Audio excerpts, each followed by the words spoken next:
Check 1 2 1 2, bitch.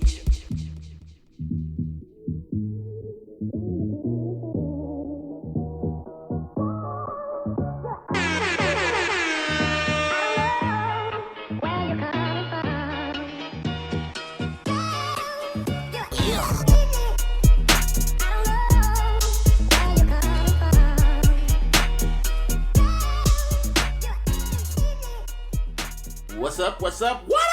What up? This is episode 216. 216. Of the iLLogical podcast, the iLLogical Sense podcast on your bitch ass. Damn, I flubbed that. Yeah. Anyway, this is Busby. Man. I'll take it. Restart. Go ahead. Restart. Anyway, this is Busby. Give me a hell yeah. Yeah, we back on track. And over here is your boy JC No Hunnets. And Martine. Yo, what the fuck is up, man? Shit, shiggity, shit. Chilling like a motherfucking villain. I mean, yeah. Coming right out Super Bowl weekend. No caffeine tonight, but the vibes is set. Yeah, vibes is set, man. Yup. Because the Lakers are playing. Yeah. While I'm looking on the fucking screen, it's just Staples. Had to pull this little night joint out, or the light system out. I got it sequenced to go to purple and gold. That's literally how I've been watching Lakers games since I got this. That's how you set the mood, huh? Exactly. I feel it. Martine, I still fucks got with it. I still got the blue dream that Martine gave me a while back. Oh, shit. I still got the vape, so oh my god. Put the fucking chair back up. Me and Dom were kicking it the other night.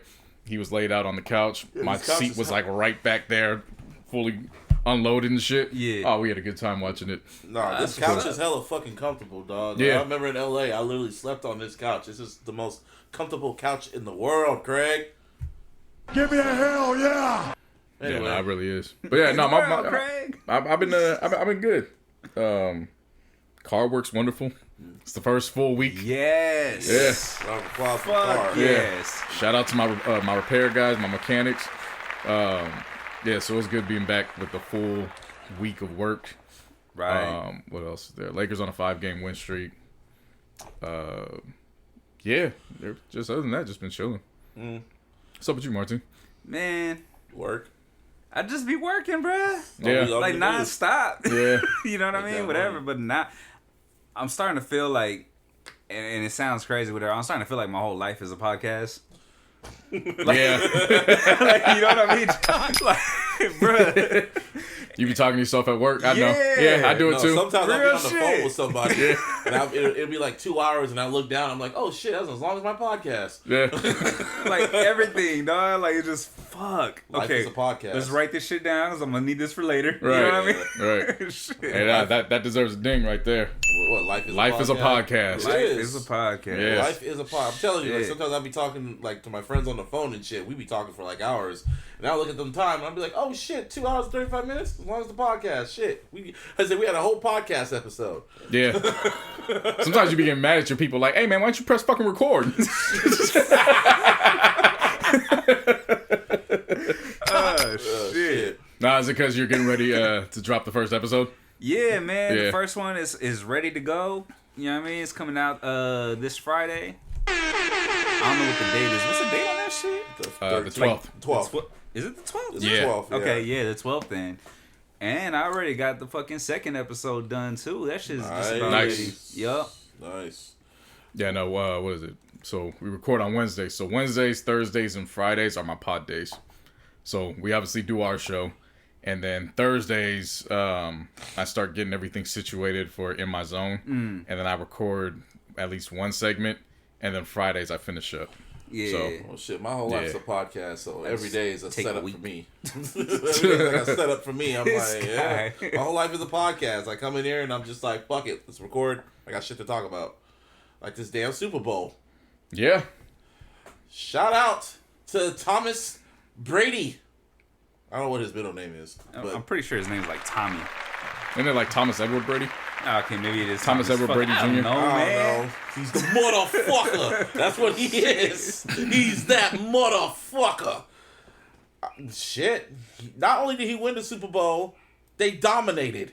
Like, they destroyed the fucking Kansas City Chiefs, and it was the game was boring, but it was a fascinating boring. Me and JC was sitting here on this couch, just like, this is really happening right now. Because we were just waiting for Patrick Mahomes to do something. Like Anything. Oh yeah, no, it's Thomas Edward Patrick Brady Jr. Thomas He's Edward. got 4 names and he's not Mexican? Shout out to the 4-name gang. Shit. And here, 4-name gang. I got a 4-name gang too. Yep. Give me a hell yeah. Really? Yep. Tell y'all later. Oh, you Mexican. Yeah, Yeah, I'm You honorary Cuban. Mexican. More Fuck like Cuban. it. Whatever. that's Busby. Must be old.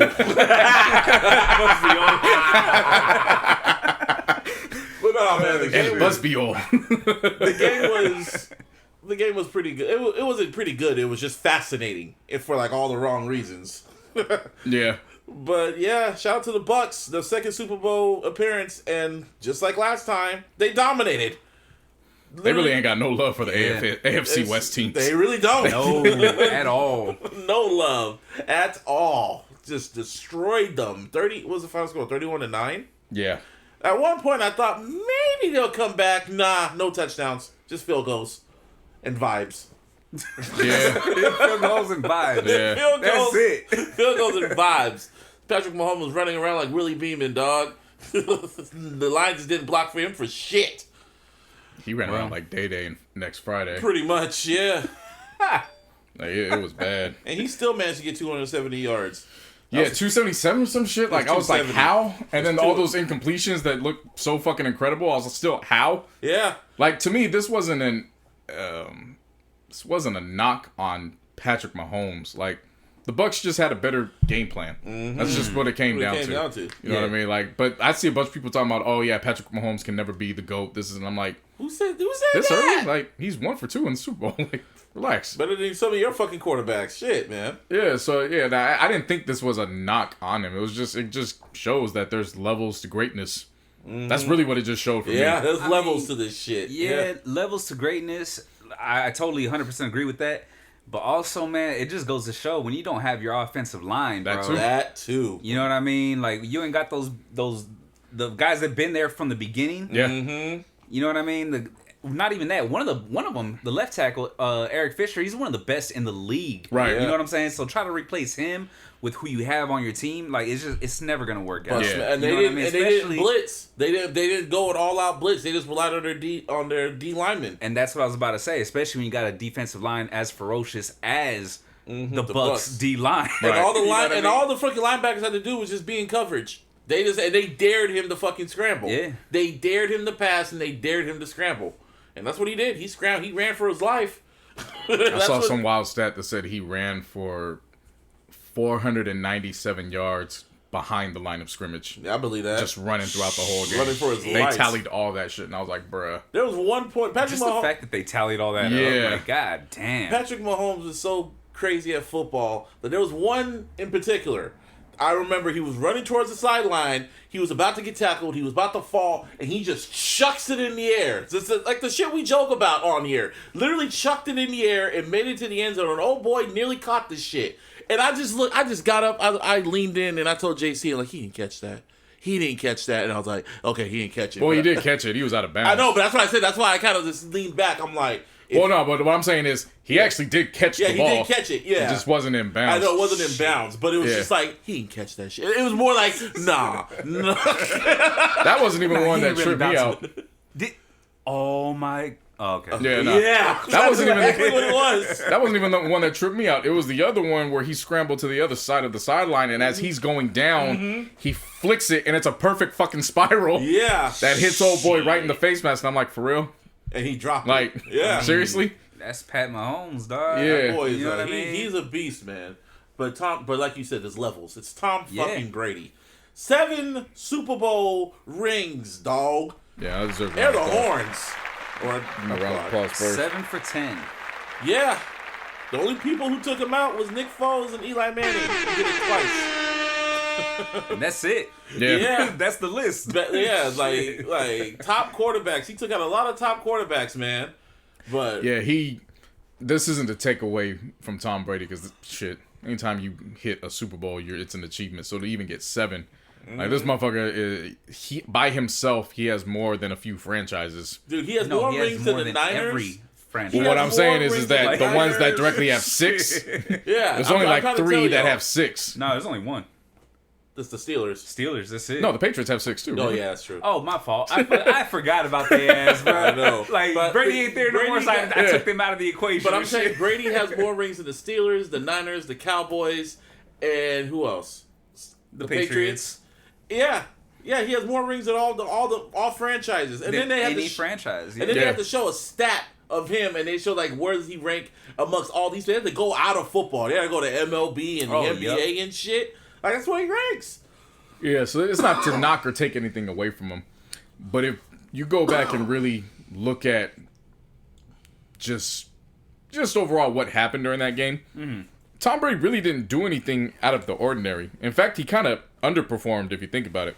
Like he only threw for 200 yards. And Damn.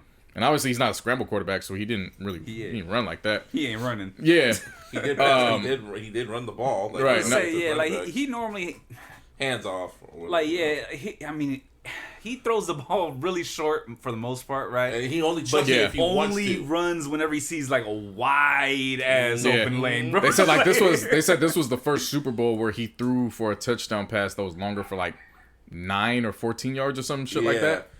I thought when Yeah, he- like when Gronk's first touchdown pass, Yeah. that became officially his longest thrown touchdown and it out of all was the the Super first, Bowls. and it was the He first time he dunks ever you to scored in the death, first. bro. Yeah, It was the first time he ever scored in the first quarter. Yeah. in the Oh Super yeah, Bowl. yeah. Right. He scored a touchdown in the first quarter. yeah. His 2 touchdowns with Gronk, it put them as the most quarterback receiver tandem in Super Bowl history I by thought he had 3 14. touchdowns. No, Oh, it was 2. Gronk had 2 and Antonio Brown had the other. Forgot about Yep. him. Yeah. Oh yeah, Um, Brady was talking shit too. Yeah, so yeah, it wasn't a take away from Tom Brady. He did what he was supposed to do. It's just round of applause to Todd. That whole Todd coaching Bortles, man. staff, all black people. Oh yeah. Like just well, yeah, that too. But Todd Bortles in particularly particular, with yeah. constructing the game plan for that defense. It was a sure. master class of what they did. They put the clamps on them niggas, Yeah. man. And also shout out to Byron Leftwich too. Yeah, Yeah, round of applause for him. yeah. How he handled that shit. I was like, wow, I used to watch you on the Jaguars, man. When you was struggling with Jack Del Rio, Shit. getting carried on fields and shit, man. Now look at you, Super Bowl champion. Yeah, besides Bruce Arians on that coaching Yeah. staff, all the coaches were either black or a woman.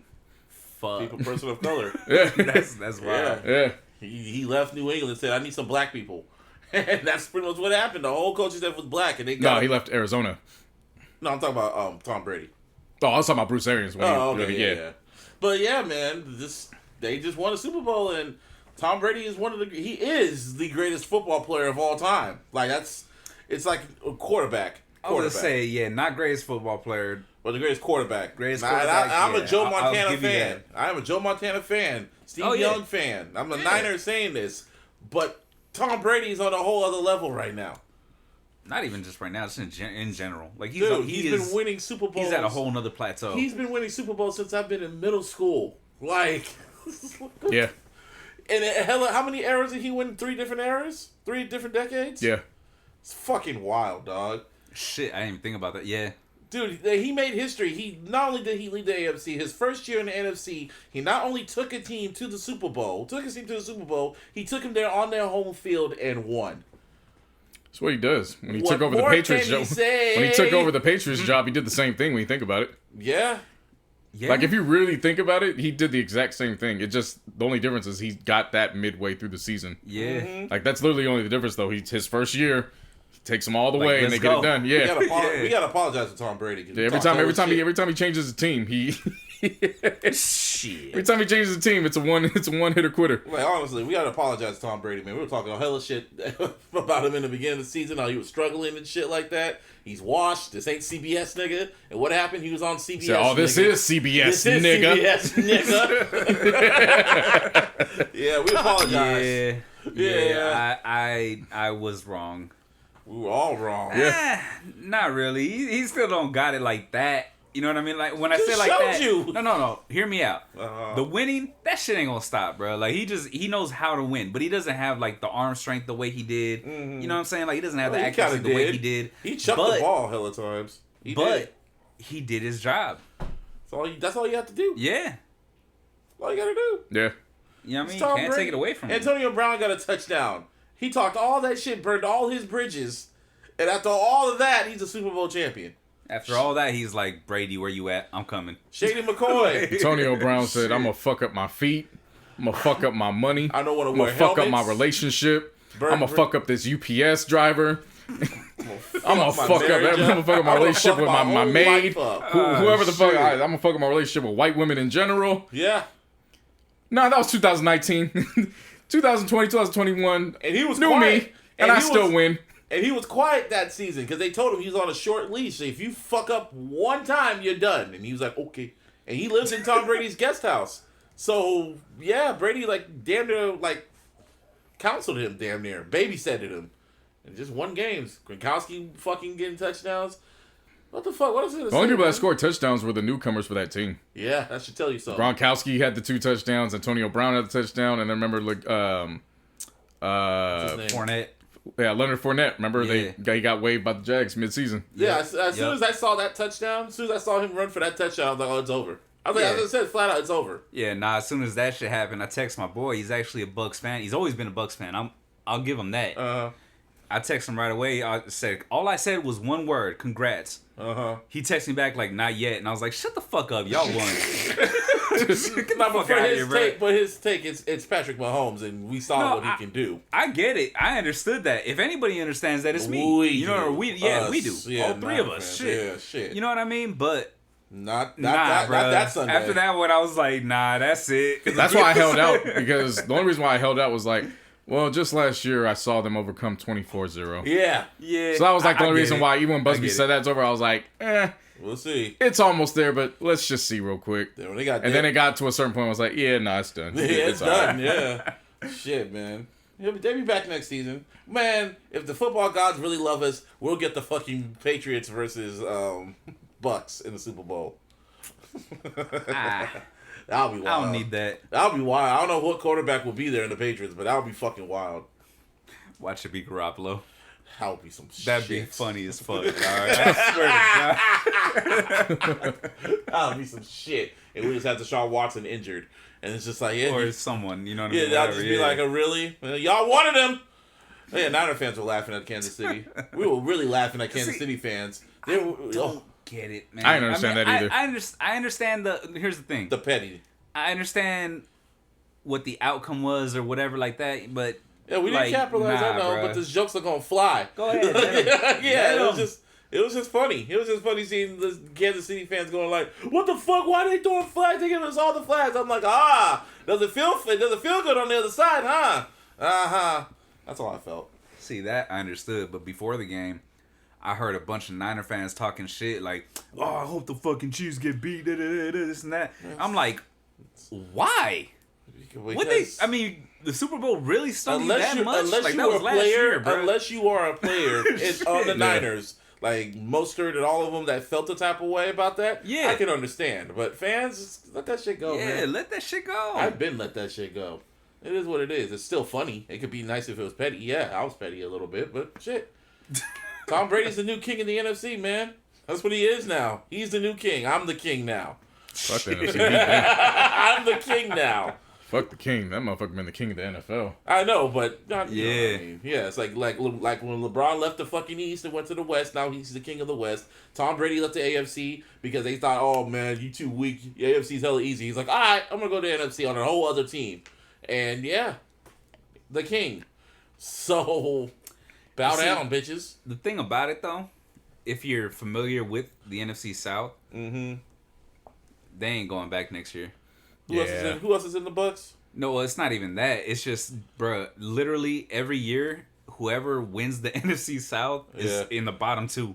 Yeah, that's true. Like, they just fall off every single year. And plus, like, That's the thing with the Bucks too. They got a bunch of people they got to decide who to pay. oh yeah, Yeah. Mike They have Evans a bunch said of people flat there out- in contract Mike Evans years. said flat out he was happy as fuck. He only got like 1 catch or 2 catches. He give a fuck. Yeah, but that one catch went for like 31 yards. So. Yeah. So he was just like, fuck it. I got my ring. All I want to do is win a ring. Just do your job. I want to be happy. And he's happy. So let him be happy, man. Meanwhile, after that, they had their little fucking parade, or their little boat parade. Tom Brady was off that. Woo! He was off that fucking E40 wine or something. Nah, he put it on. On social media, avocado, avocado tequila. and he spelled it all wrong. Man, this shit was like He was white boy wasted. Like, capital. He was Yeah. doing like the old school, you know what I mean? Yeah. One capital, one lowercase. One capital, one lower. Right. yeah, he was drunk. And then he was so fucking drunk. You know how drunk you gotta be? He took the Lombardi trophy and chucked it across the boats for Gronkowski to catch, or some of his fans to catch it. I'm like, you know how drunk you gotta be to be doing that type of shit? And of course he wasn't wearing a mask. And He his probably kid was in the background. Huh? Dad, no. He didn't give a fuck, man. He's like, I got 6 more of these at home. They'll make another one. What if that shit really dropped in the ocean? Yeah, eventually they're gonna name that shit the Tom Brady Award. The Lombardi Brady Award. The Lombardi Brady Nah, Trophy. they're gonna replace Lombardi. That's gonna be the Brady Trophy. Tom Brady Trophy. Shit. I mean, at this rate, The Tom Brady Super Might Bowl as well MVP be. Yeah. Award. Or just rename it the Tom Brady Super Bowl MVP Award. nah, because he ain't really like. How many MVPs? He ain't does win really them all. got? He got Yeah, like I know he 5. didn't get them all. He's 5. He got 5 MVPs. You sure? Yeah. Yeah. They announced Because it. I know he got one. Yeah, he got 5. Oh, okay. I was just saying, 'cause I know Deion Branch had one. I know Vinatieri had one. There was like 1 or 2 more he shouldn't have won, but it was kind of like, I well, don't who else think do he we give it should've to? got it. I thought Gronk So should've he got kind it. of got it. I thought Yeah. Gronk should have got MVP, but... you How? know. He threw 3 touchdowns. Gronk only got 2. Oh, I keep forgetting that. But anyway, yeah, them niggas were drunk. Tom Brady celebrating. Let's get to the entertainment process. The Oh, no, commercial- not yet. There's still more NFL. The What Hall of else? Fame. Oh yeah. Oh no, we're talking about the awards. Definitely. You know who won the Walter Payton, Good Person Award, Martine? I want you to say his name. I never had a problem saying his name. Say the bro. name loud and clear. Risen. Nope, say it loud. Come on. Risen. It's Risen. Risen. Risen. You got Cottonmouth. Always. Yeah, because as soon as I saw that, because all the updates were coming on my phone, I was just like, Aaron Rodgers MVP, okay, whatever, blah blah. And then I was like, oh, Russell Wilson was the Walter Payton Award. Oh, he's a good guy, Man of the Year. Man of the Year. What do you think? How do you feel about that, Martin? Shit, bro. Like, what are you talking about? It's like the most prestigious, like, nice guy award of the NFL, Yeah, dog. like literally, you don't get much nicer than that. Like, Oh my god. Yeah, man, Russell Wilson got that. So just tell him congratulations. they basically call him the fucking Pope of the NFL.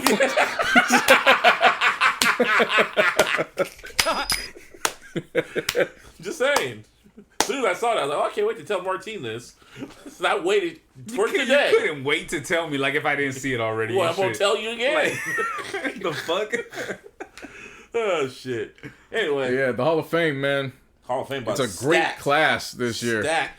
I want to give a All these special. people played I wanna- for fucking before Tom that, Brady. I want to give a special shout out to one of the Hall of Famers that I got to know over his last 3 years in the NFL, Yup. and a great OG, Charles motherfucking Woodson, Oh, man. yeah.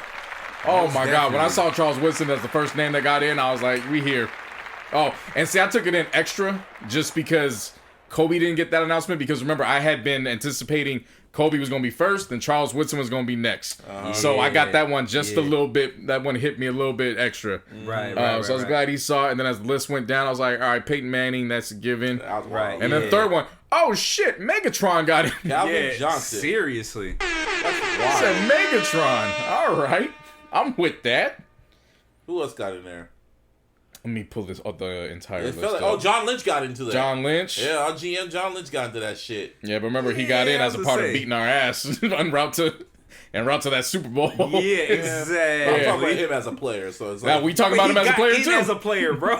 Like, he got in as a player. That's what we saying. He didn't get in as no GM. Remember No, that I year? know. I'm That talking year about when him as a remember player. a lot of I people know. talk about how they beat the Raiders' ass. That was I the know, only they Bay Area whooped team our they ass. whooped Yeah, their they ass that destroyed year. us. I know Yeah, for that real. that Bucks defense was a monster.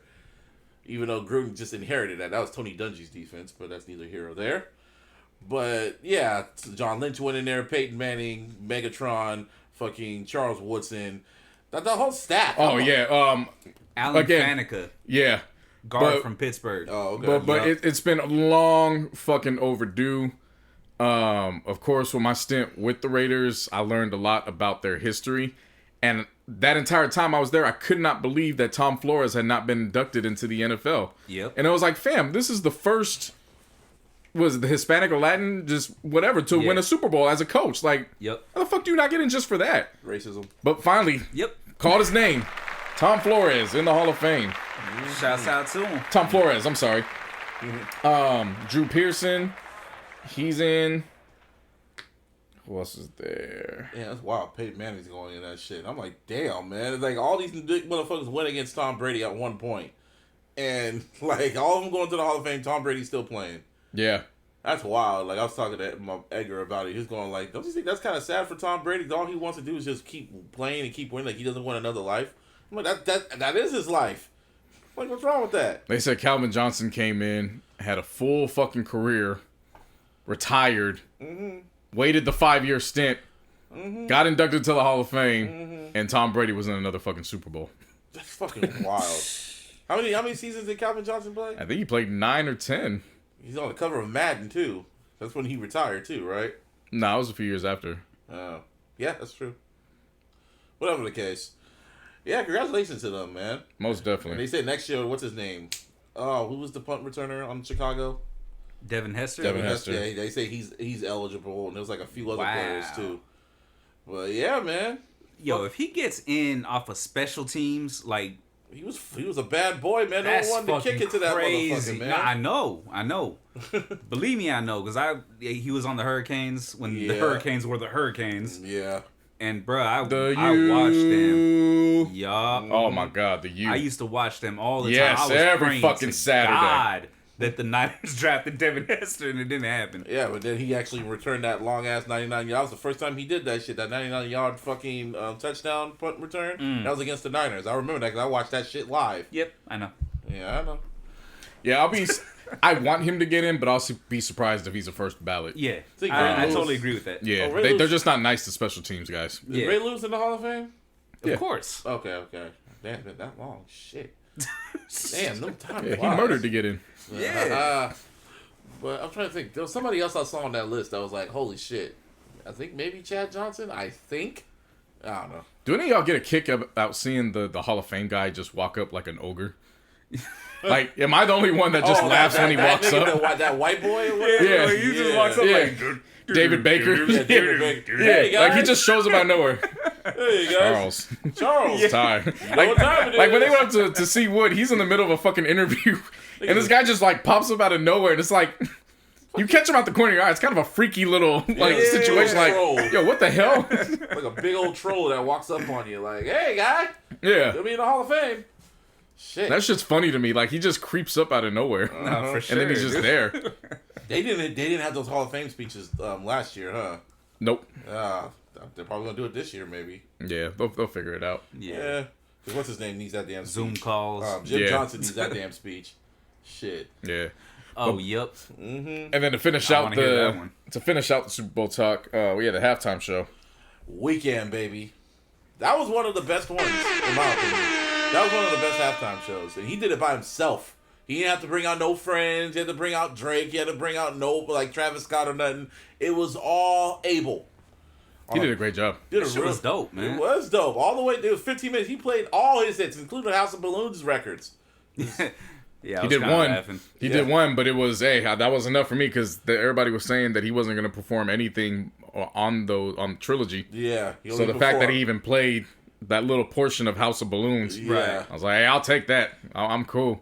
But it was funny just seeing the responses to it. Like my mom, for example, she had said, yeah, his performance was cool, but like, what was the theme? Like, I don't know what the theme was. And I was just like, cocaine. Yeah, Coke. And she thought I was like joking. She's like, "Oh, Jay, why would you say something like that?" I'm like, No, that's "No, just- it's like literally, it's cocaine." Have you ever not listened to his music? Like, I about can't feel Coke. my face when I'm with you. He won a Kid's Choice yeah. Award off that song. Yeah, he can't feel his jawline. Yeah. Oh shit, cocaine's a hell of a drug. Yeah, Yeah, but he did a really great job on that shit. That people was are complaining yeah, about the nah, he audio really setup, did. but the audio setup's always bad during the Super Bowl. So Yeah, whatever. He had like especially with the conditions with the pandemic and shit. They did a great job with that shit. That was just a preview of his tour that he wanted to do last year. he got all them fucking tethers from Us. Yeah, with the mask on. Oh, he was in that fun house with the camera all up in his face, looking like the damn Joker. And I was when Yeah. we were watching oh it. my When god. we were all watching it, I was all going like, okay, social distance, and all of a sudden, all the niggas just All the came tethers in. run out. Just attack him and shit. Yeah, man, he killed that shit. Shout out to Weeknd. Commercials were this year because, COVID. there was 2 like movie commercials because. And I forgot COVID. what they were, but they all said only in theaters, and we're like, yeah, okay. Yeah. Like you're doing that as a fuck you to HBO, like okay. They did that as a fuck you to HBO, and I said you could kiss my ass. You feel me? Ain't waiting for no damn theater only movie. Right. Fuck out my face. But there was only one trailer that me and JC had to like watch it on the big screen. Yeah, buddy. It was what is this? The Sam and Bucky show, Falcon and Winter Soldier. Nigga America. Nigga in America. And I've been waiting, baby. Not niggas in Oh, America. yeah, nigga America. Nigga America. Yeah. Yeah. Yeah, that trailer looked for them. Migos playing Falcon in and there. Buck. Falcon and Buck. Sam and That shit Bucky. sound like a rap duo. For real. I call him Sam and Bucky. That's what I call it, the Sam and Bucky show. That's what it is. It's That's like, Falcon and Buck right there. That's Falcon and Buck. But yeah, the trailer looked fire. You could tell Disney gave them the budget for that shit. Every episode's gonna look like a damn movie. Yep. Like that shit, like explosions, fighting. Niggas like a Michael Bay movie. That's what, 6 episodes, but each episode's 45 minutes? Something like that, yeah. Yeah, I'm like, that's fine. That's right up my alley, No, wait, baby. only 6 I'll weeks. take that. Wait 6 weeks and shit. Like every episode a week, they give you all that shit. Shit. You think I care? Shit. No. Yeah. Yeah. Anyway, WandaVision, episode 5? Yes. Ah, shit's getting real now. How'd y'all enjoy it? It's going to lead us into Doctor Strange and the multiverse. Like, really, literally lead us right into it. I was already picking that up a few episodes ago, but now I see literally what is going to transpire and how they're going to maneuver. Like, it's the writings on the wall. When Wanda walked out that portal, when they flew that plane in there, and she looked up at them, eyes got red, fucked the plane up, and then she just said, "I'm tired of y'all motherfuckers," and just walked out the portal looking like Stone Cold. So y'all forgot this, and just threw the shit. I was like, "Oh shit!" And her accent came back, and she was wearing her regular fucking Avengers clothes. I'm like, "Oh, she did the fuck serious." Pretty much said, "Yeah, final warning. I ain't playing with you motherfuckers. Don't fuck with me." That's pretty much what she said. By the way, that cameo was trash, dog. That wasn't the cameo. They said what's it called? You know who that was, right? Yeah, I know. The Quicksilver people, from the X-Men, the Yeah. Fox X-Men. But that Yeah. wasn't the big cameo. The That big wasn't cameo. it? That was already a part of it. Yeah, they already. Yeah, they were. That's it what was I'm already saying. rumored. They said it's gonna be on the last episode. This is some bullshit. Yeah, that's why I was saying I Okay. know where they're going and If where that's- this is yeah. leading. And Yeah. apparently it's not. Then that makes perfect And sense. apparently Yeah. it's not. No, it's widely open. It's gonna shut down the internet. It's gonna be like a really big oh shit It's a moment. lie. It's Doctor Strange. Or probably it might be fucking Professor Xavier. No, it's Doctor Strange. It might be Xavier. It might be It's Patrick Stewart. Doctor fucking Strange. All right. It's Iron Man. Okay. You know what I just realized? The MCU so fire. We're watching a fucking TV series about Jarvis. Because that's who Vision is. It's Jarvis. I mean, not really. I mean, but he it's did. He's just there because No, his voice. Because The his guy- voice it's the got, voice he actor. got I'm saying kidnapped. it's fucking Jarvis. I mean, I know, but he's only there because he got kidnapped in the afterlife and then got brought back. You don't even know he's dead. True. That's the thing. Yeah, he's still trying to figure out. That was the True. funniest. I'm not gonna lie. I was laughing the whole fucking episode. Which one? Which part? Just everything about it when he's The trying to Full figure House out shit? what's going on. Yeah. And the Oh, guy's like, "Yeah, these computers," and then he like taps him and he goes, "Help me, help me!" And then he was like, "Oh shit!" No, Yeah. go back. He goes, Yeah, "Oh, well, he's let me like, turn that "Oh, off real fuck, quick." My bad. Yeah. And then him and Wanda having that fucking argument. He's like, "He has a family. Stop lying Yeah. to me." Stop lying to me, And Wanda. just floats in the air. Yeah. Stop lying to me. And she Every floats time up I too. come home, there's no children on that playground. Oh my god. He's trying to get that Emmy. No, but Elizabeth Olsen's really been killing this role, though. She really has. I mean, you know, Wanda, Chicky playing Wanda, she's been killing the fucking role, man. There's already talk of her getting an Emmy nomination off this shit. I mean, deservedly so. It's like I said, though. When you leave them as just them two and they're headlining, not so much. But when they are the main focus, a part of an ensemble, it's grade A. Yeah. So now you've given her enemies to work against, which obviously that's going to bring the best out of her character. Because she's basically a fucking Sith Lord. Yeah. She operates out of rage. Yes, this is She's true. she's also she's pretty much traumatized because she lost her family, she lost Vision, she lost everything, and she's pretty fucked up right now. So you know what I'm gonna do? I'm gonna go kidnap his dead body, and I'm gonna take him to the middle of this town, and then create this fucking imaginary world. She was listening to Mike. She went to. She made so this WandaVision's Neverland. No, I'm saying she's listening to Mike. Oh. Yeah. If my nigga die, I'm gonna dig him digging up. him up. Oh my god. That's what she did. There's powerful niggardry Yeah, at work powerful here. Wanda niggerty. Yeah. But I'm enjoying it. Like, as soon as Quicksilver popped up, there's all sorts of... I'm telling you, look on YouTube, these fucking nerds are just dissecting every frame, everything. Like, what does this mean? Does this mean this? Does this mean that? Just wait and find out on Thursday. Or Thursday night or whatever. Because, 3 episodes ago, the first 3 episodes, this is trash. Now it's like, what's gonna happen next? Be patient, motherfuckers. Shit. It's phase 4 of the MCU. Bitch. Yeah, Anyway. I'm gonna call Phase 4 Multiverse, yeah. Phase 4 is multi. It's leading right into Spider-Man, because that's going to be part of the multiverse. Like, what I'm realizing is that everything that this is, like, I don't know how the entire Phase 4 is gonna go, but the first portions of Phase 4 is all multiverse. It's going to be the multiverse Like, so arc. I'm looking at it, they're literally planting the seeds for the first few films outside of Black Widow. Right. Which, shit, at this point, I wouldn't put it past them if somehow the multiverse came into play. mean, are they really going to write out Scarlett Johansson? Because she's like the only person left. Captain America's coming back. They better leave Robert Downey Jr. the fuck alone, because that write-off for Endgame was just perfection. Leave him the fuck out of there. They say he might be in Star Wars or some shit. But... He'll be back.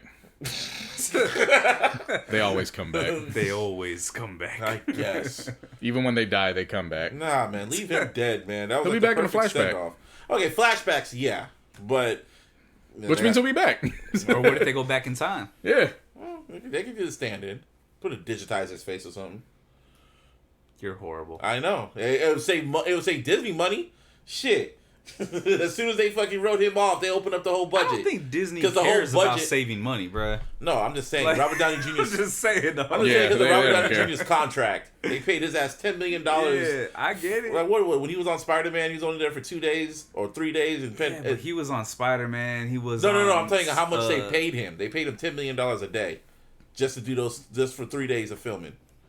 That's cool. Shit. Speaking of digital facing, I watched Al Davis versus the NFL, the 30 for 30. How was that? They did digital facing. They got body doubles, and they did the digital facing for not only Al Davis, but they did it for Pete Rozelle, too, the wow. NFL commissioner. Oh, shit. So it was like So- a live action shit? Like, what? Kind of, yeah. So basically how I'm not gonna lie, it was interesting, but at the same time it was just weird because it just took a while to get used to, okay, this is how the director is presenting the story. And basically how it is that while he's telling the story, it's as if they're, I guess for lack of better words, their ghosts have returned. Okay. And they're telling it from their perspective. So it's actually like, it's not like they have some random screen time. Okay. They're narrating that shit from both sides. I gotta watch this shit. Yeah, it was intense, but there were just some things I just didn't even know about that whole battle when Al Davis first tried to was before he even got the team to LA. Just the whole battle that took place in that, because he got the shit greenlit in, what was it, 80? What, for the Raiders? Yeah, to go to LA, but they didn't officially leave until I think 81 or 82. Oh, wow. Because while he got it greenlit, the NFL stepped in and blocked it because they said we need to have a vote on this, and then he got mad and he took it to court. Oh, wow. And so that's why when we see all the votes nowadays, this is a direct relation to that What Al situation. Davis Yeah, did. yeah. Huh. So it's really interesting. It's very, I mean, obviously if you're a sports head, NFL in particular, like this is a good one to watch. But yeah, that digital shit, it tripped me the fuck out. I was like, whoa, I was know. not expecting It'd be that. Too real. Yeah. Speaking of too real, I Gotcha. watched Malcolm and Marie, the Zendaya and what's his name? John David Washington movie on Netflix.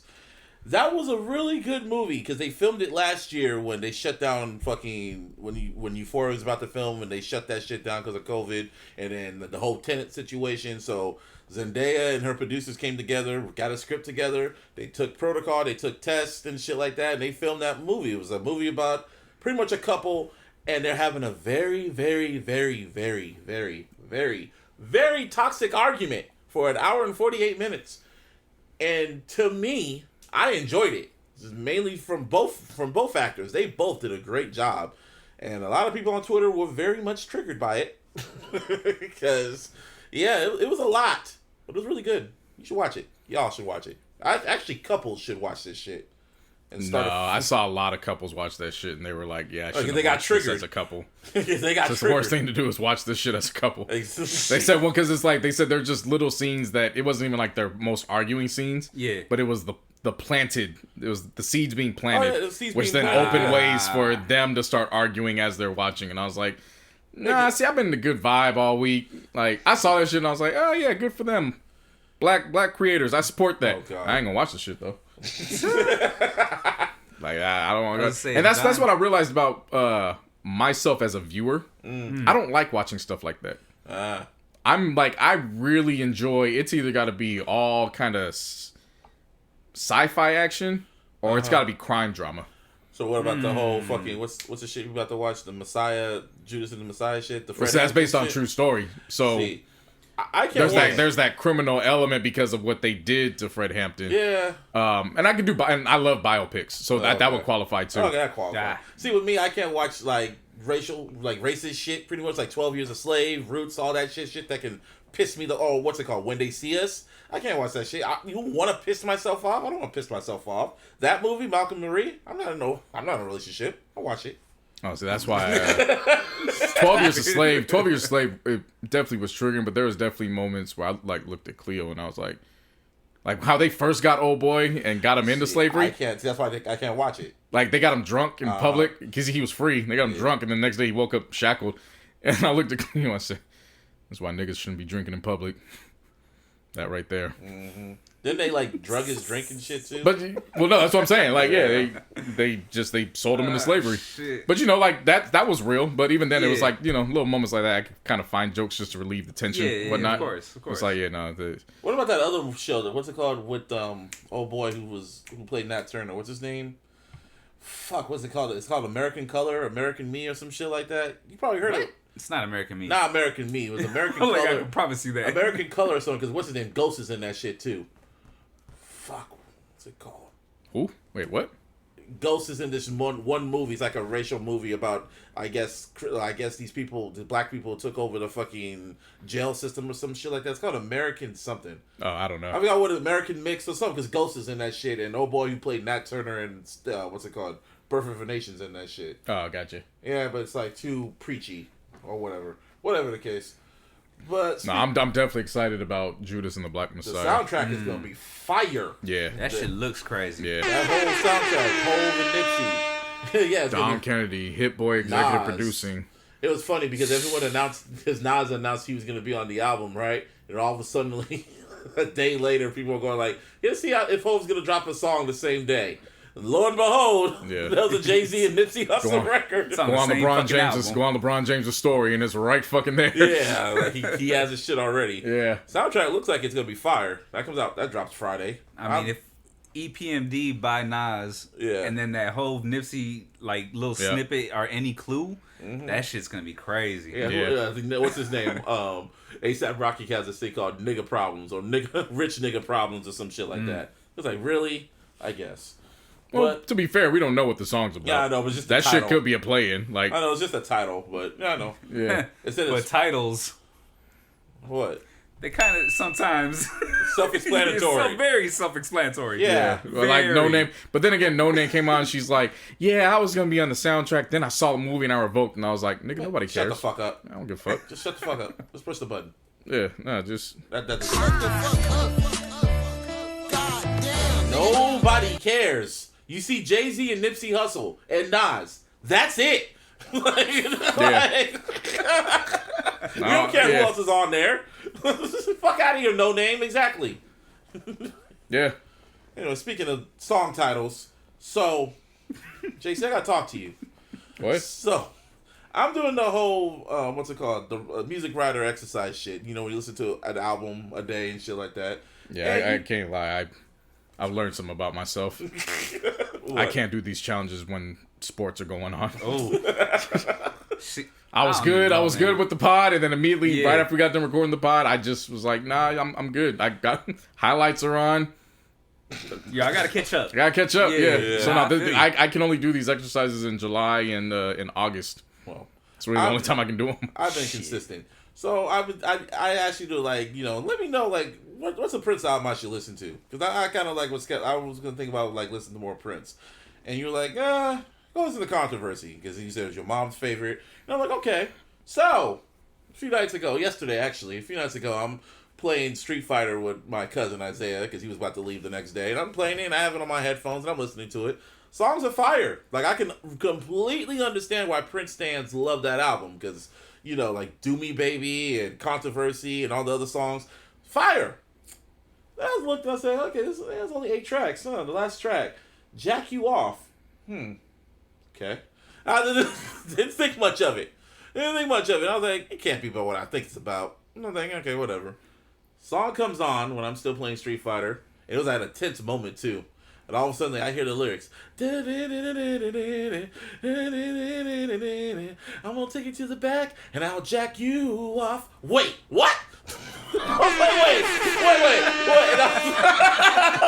And then that's when Isaiah beat me. I was like, wait, that didn't count. And he kept saying, I was like, is he really saying this shit right now? Yeah, that ain't Michael, nigga. Yeah, I'm like, what the fuck is this? I'm like, what the fuck is this shit? There ain't no lady in my life. No lady in my... You talking about literally is like, yeah, you can jack me off. I'm like, what? I was like, I understood why he put that song at the end, because it's called Controversy. But what the fuck? I'll jack you off. I'll jack you off. Yeah, no, that was definitely one where definitely want to let you figure it out for yourself.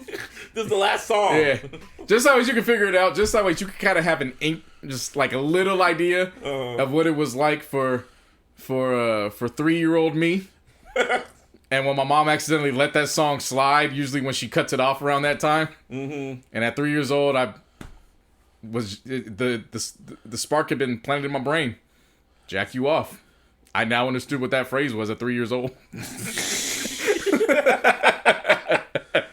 Well, to continue with my journey. Oh, but the rest of the album, like you named off 2, but like do you understand why it was titled Controversy and everything that was going on? Because he was just starting shit. Well, no, dude. Like, do you understand that Ronnie talked to Russia? That's about Ronald Reagan. And the Soviet Union. I knew it meant something. I knew that shit meant something. Yeah, so there's that, and then Antichrist. Yeah. Because at the time, there was this person in Atlanta that was, like, killing black men and boys. And I think they killed, like, 21 to 30 or some shit. And then the person only got caught for, like, 2 of them. Oh, wow. But he was referencing stuff like that. And he posed it as anti-Christian. Yeah. And then you had to break it down. A lot of people were getting turned off by that shit. And then around the same time, they were questioning his sexuality. So that song, Jack You Off, is a troll. Why. Yeah, it was a troll song. It's a troll, and he's taking advantage of the situation because it was smart. Like, I had to tell Busby, yeah, he says it, but listen, he clearly says he's talking to a woman. He ain't talking to no man in that song. But still, it was still. Wait, hey yo, what the fuck is this? What kind of shit is that? But anyway, to continue on with my music writing exercise or whatever, like the albums I've never listened to before, I listened to Mary J. Blige. What's the 411? Never listened to that? No. Wow. Only listened to like the singles and shit, but the whole album in its entirety. Oh, you got to the Busta Rhymes interludes and shit. Yeah, all right. That shit was pretty good. I was like, okay, this is good. Yeah. Now listen, you're gonna really look at me weird. I listened to OutKast's Aquemini for the first time, all the way through. I never listened to it all the way through. Up. Yeah, I know. Somebody did this. I know. I never listened to it all the way You've through. never listened to Aquemini all the way through until now? Yeah. The fuck is wrong with you? Hey man, I like Rosa Parks. What was that? That ain't even one of the best songs on the album. No, the best song I like Spotty. I like that though. I love it. On the random, you know what I mean? I love Rosa Parks, but it's not one of the best songs on that album. I know the best song for me was Spotty Oddie, Dopalicious, and Liberation. Those are my 2 favorites. Man, Liberation is a Negro spiritual. I know it was fire, but yeah, and everyone looked at me weird. I never listened to it all the way through. Sue me. That is. Hey man, I'm sorry. I listened to it now. Hold up, man. Is this your first time listening to Skew It on the Barbecue? I've heard. Oh yeah, I know. Oh, you about to play the record? Yeah, we you know what we got to do, man. Chunky Fire? Oh, I've heard that song. I've heard those. I've heard those songs, but I never listened to the whole album like in sequence and shit. Synthesizer? Nah, dude. I'm sorry. Slump? I'm sorry. Okay. What? West Savannah? I listened. Bruh. Bro, these are like the perfect transitions on transitions. I know. On transitions ever know. created. I know. I listen now. Y'all happy?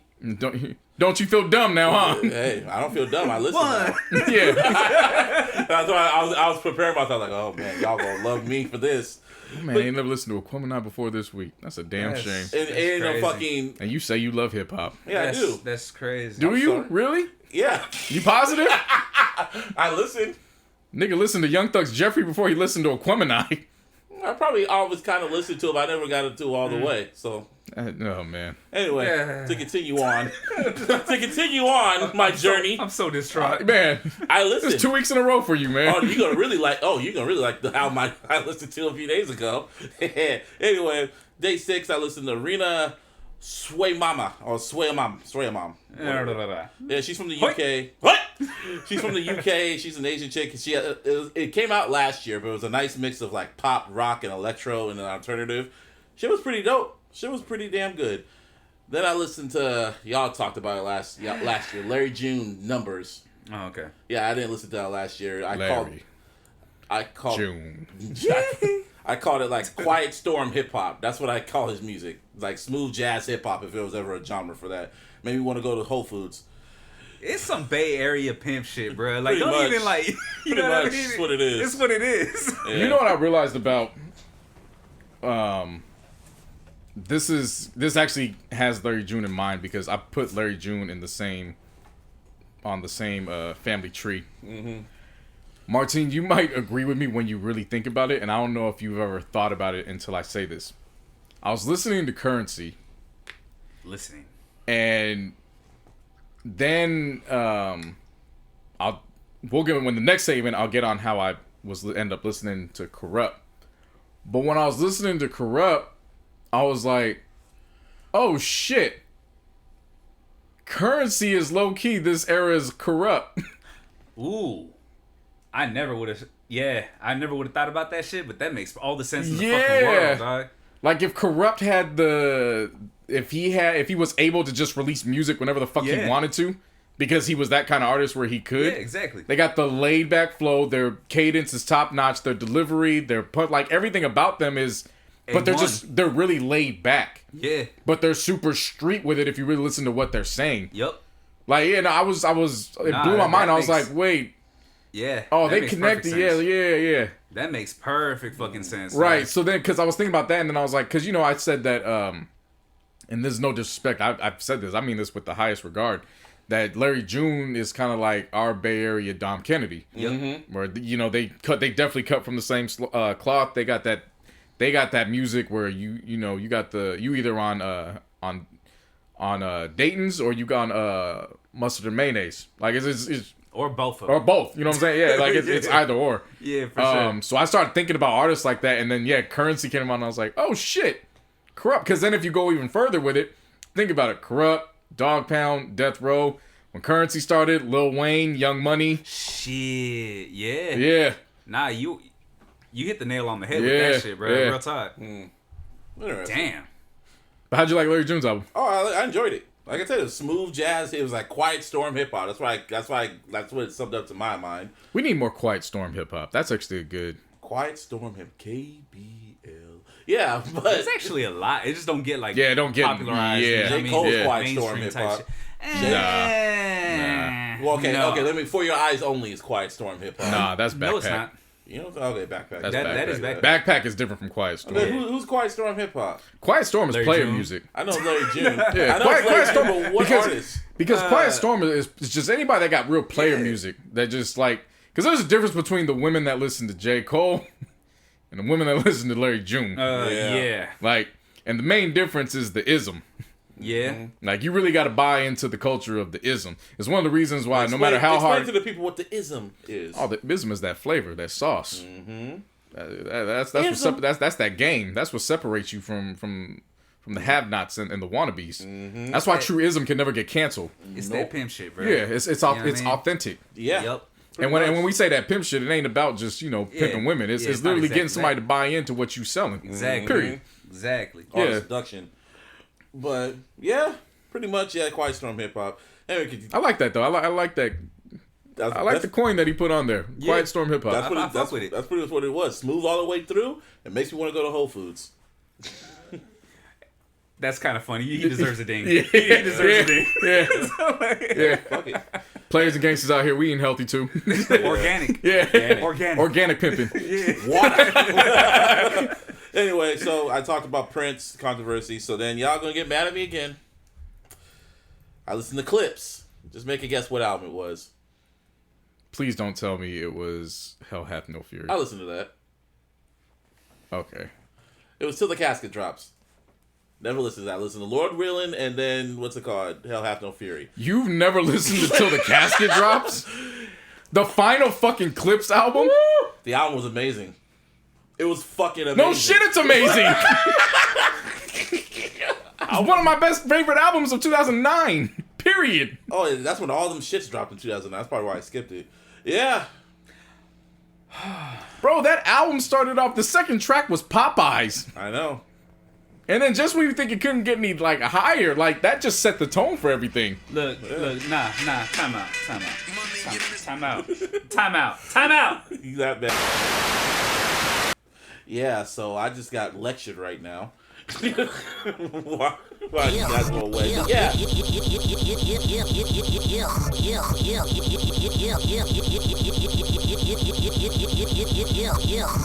How you done? Man. I got another hot take coming, so just be prepared. He's on the soundboard, bro. I know, but just be prepared. Anyway, yeah, Till the Casket Drops was fucking fire, and I slapped myself. I slapped myself for missing it back in 2009. The production was fire. Pusher and Malice were just rapping their ass off. I enjoyed every minute of that damn album. Did you at least hear I'm Good before this album? Yes, of course. I listened to tracks, but I listened to the whole, Yeah, that shit was fire. Now, day 10, which is today, before I recorded, I listened to Taylor Swift's 1989 for the first time, ever. Well, surprisingly, I enjoyed the album more than I thought I would. I was like, oh, wow, there's some records on this shit. And it was well produced. The majority of the songs were well produced. The hooks were catchy, and her vocals were pretty much on point.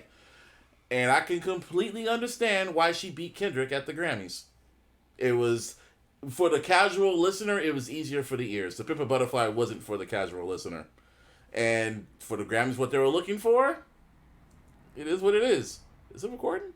Yeah, it's recording. Oh, okay. It didn't look like it was recording. I wish it wasn't after the bullshit you just said, but it is. I'm not saying I liked the album. I enjoyed it. I'm not going to go back and listen to it ever again in life, but I can understand. Can you do me a favor? What's that? Boo this man. Boo this man. I'm sorry.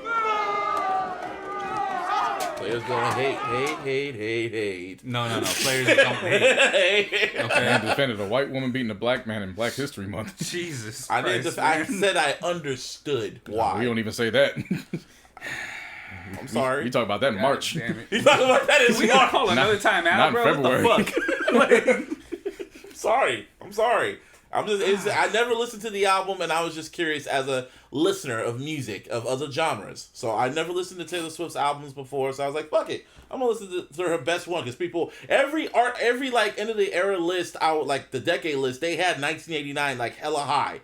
And I was like, okay. I was just more curious as a music listener. So that's what it is.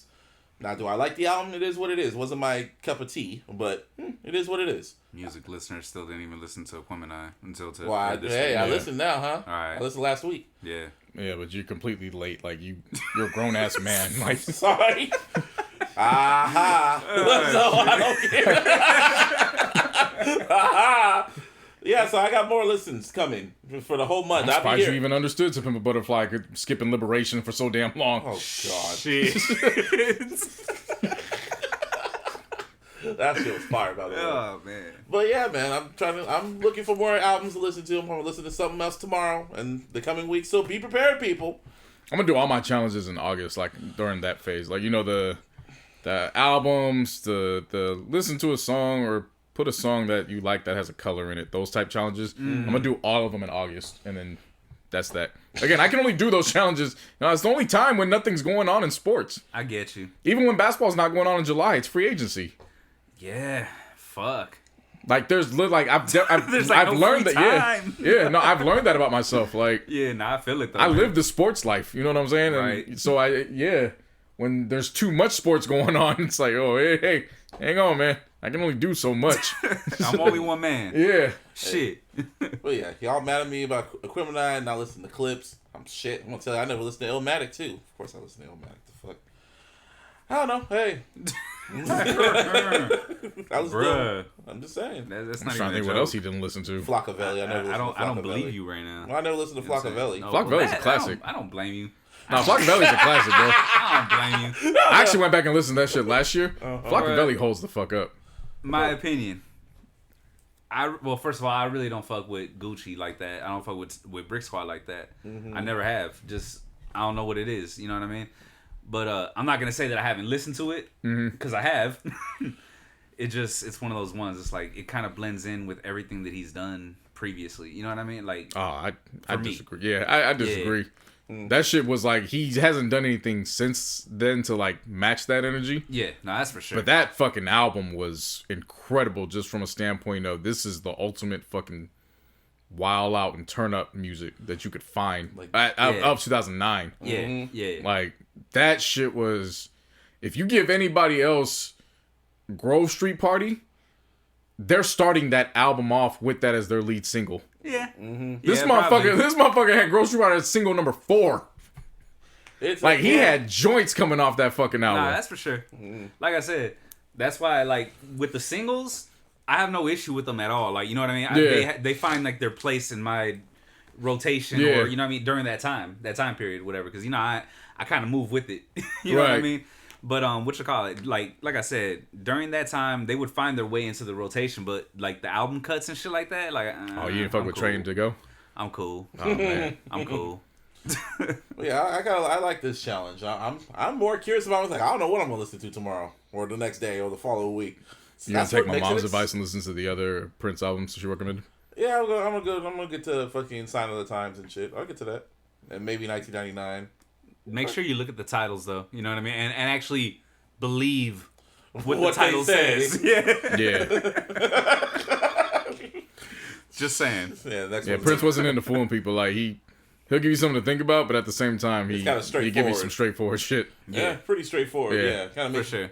Yeah, it makes me wonder. Like Michael's in the closet. Like that was really heavily Prince inspired, and it was just like, damn, that was the only time Michael really swagger jacked from Prince was in the closet. I mean, hey man, shit. I think that goes. I think that says more to the '80s in the sense of, and again, I'm not here to talk about Prince versus Michael. They're both great in their own right. So this is what this is about. Michael had a key signature sound that he helped produce with Quincy Jones for 3 albums.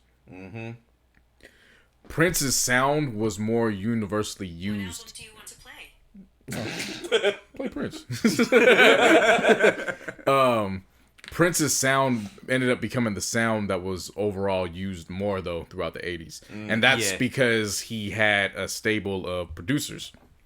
Like, you gotta remember, it wasn't just him creating his own music. He was creating music for Morris Day and the Time. Right.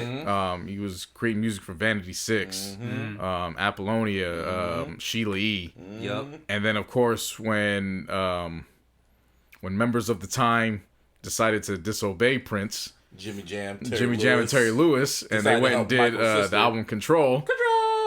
Obviously, when they split, they started developing their sound, but their sound was a part of the Paisley Park sound. So again, it's not about comparing them. It's just when you go back and revisit the 80s, you hear more of Prince's sound than you do Michael's. Oh yeah, I'm talking about like because In the Closet was on Dangerous, and that came out in '92, and I think Prince was still popping in the '90s or whatever. I think it was that song, Get Off or whatever. I don't know, but Prince was still popping, and Michael literally took his fucking. It was literally he literally took that sound and put it on in the closet. He was even moaning and shit, just like Prince.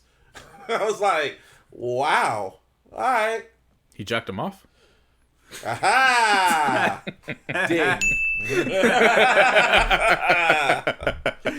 Oh shit. Yeah. Other than that, I enjoy this shit. Can't wait. That's good. More. I'm at least glad you know.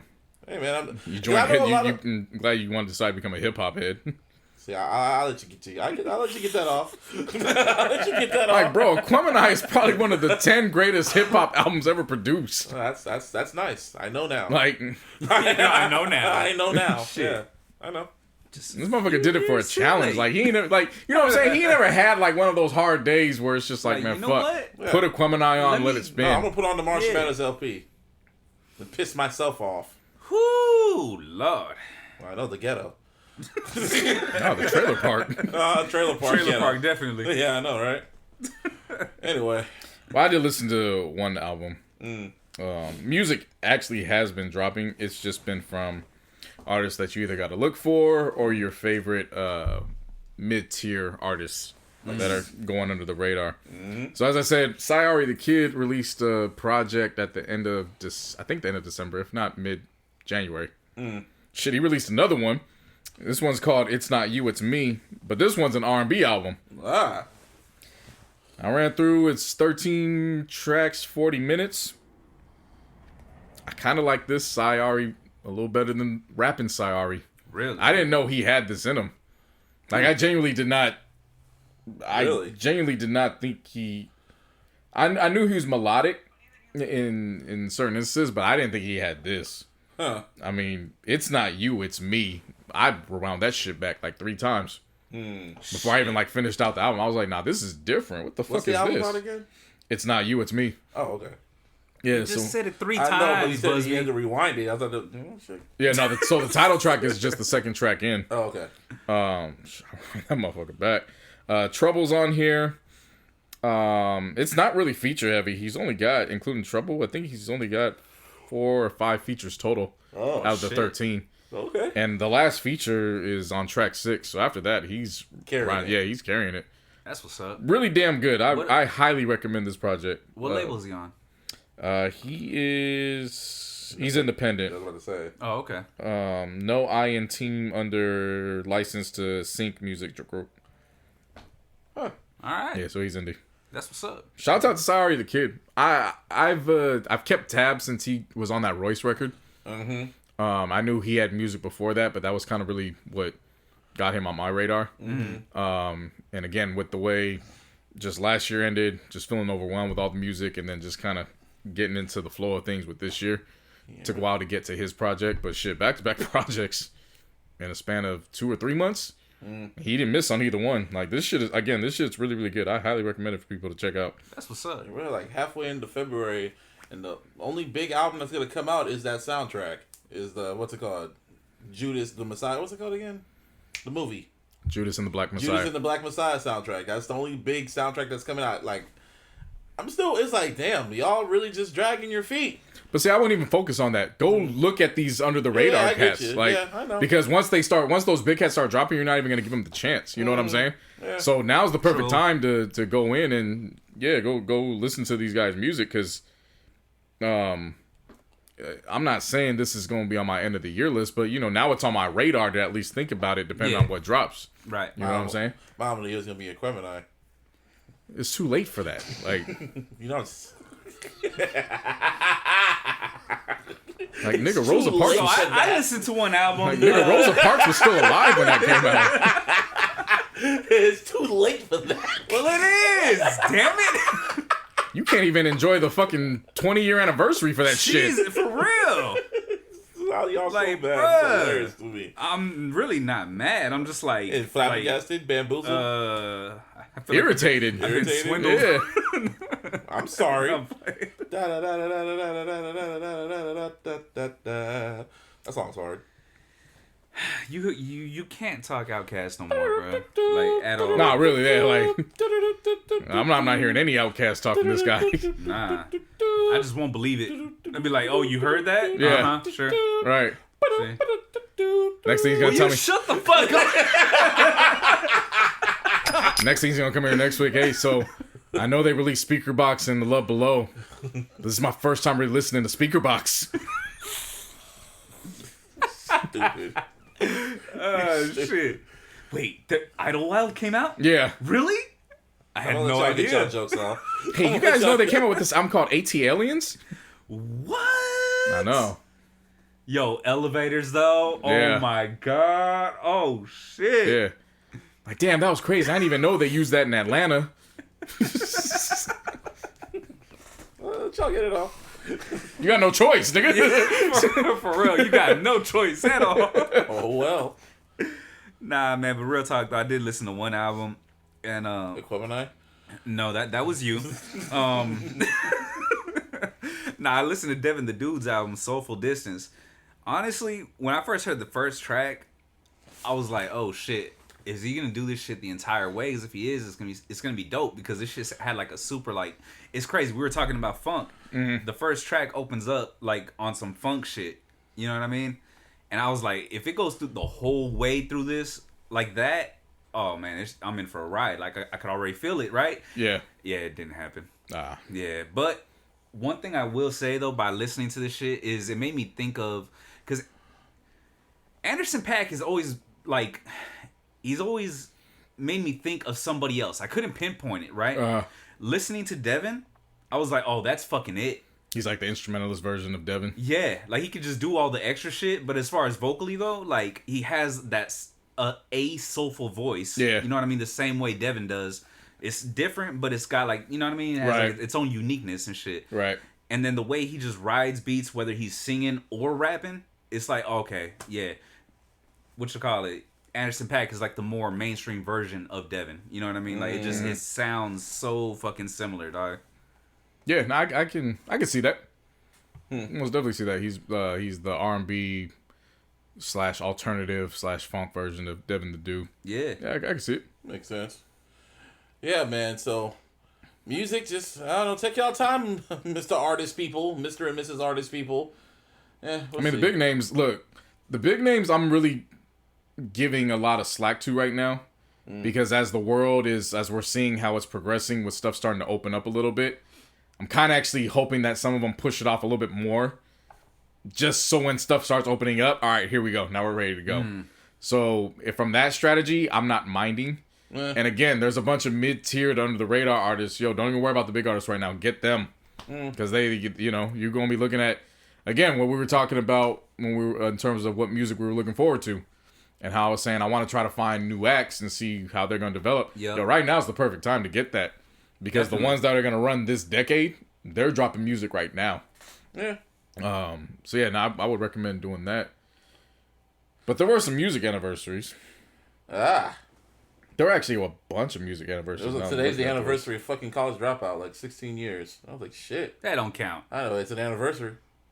Just want to say it. Yeah, but it's like 16 years. It's an even number. it's not a We don't do no divisibles of 5. exactly that part. Divisible of 5, motherfucker. Yeah. Rest in Fives and peace, zeros. rest in peace, Jay Dilla. Rest in Donuts. peace, Cicely Tyson.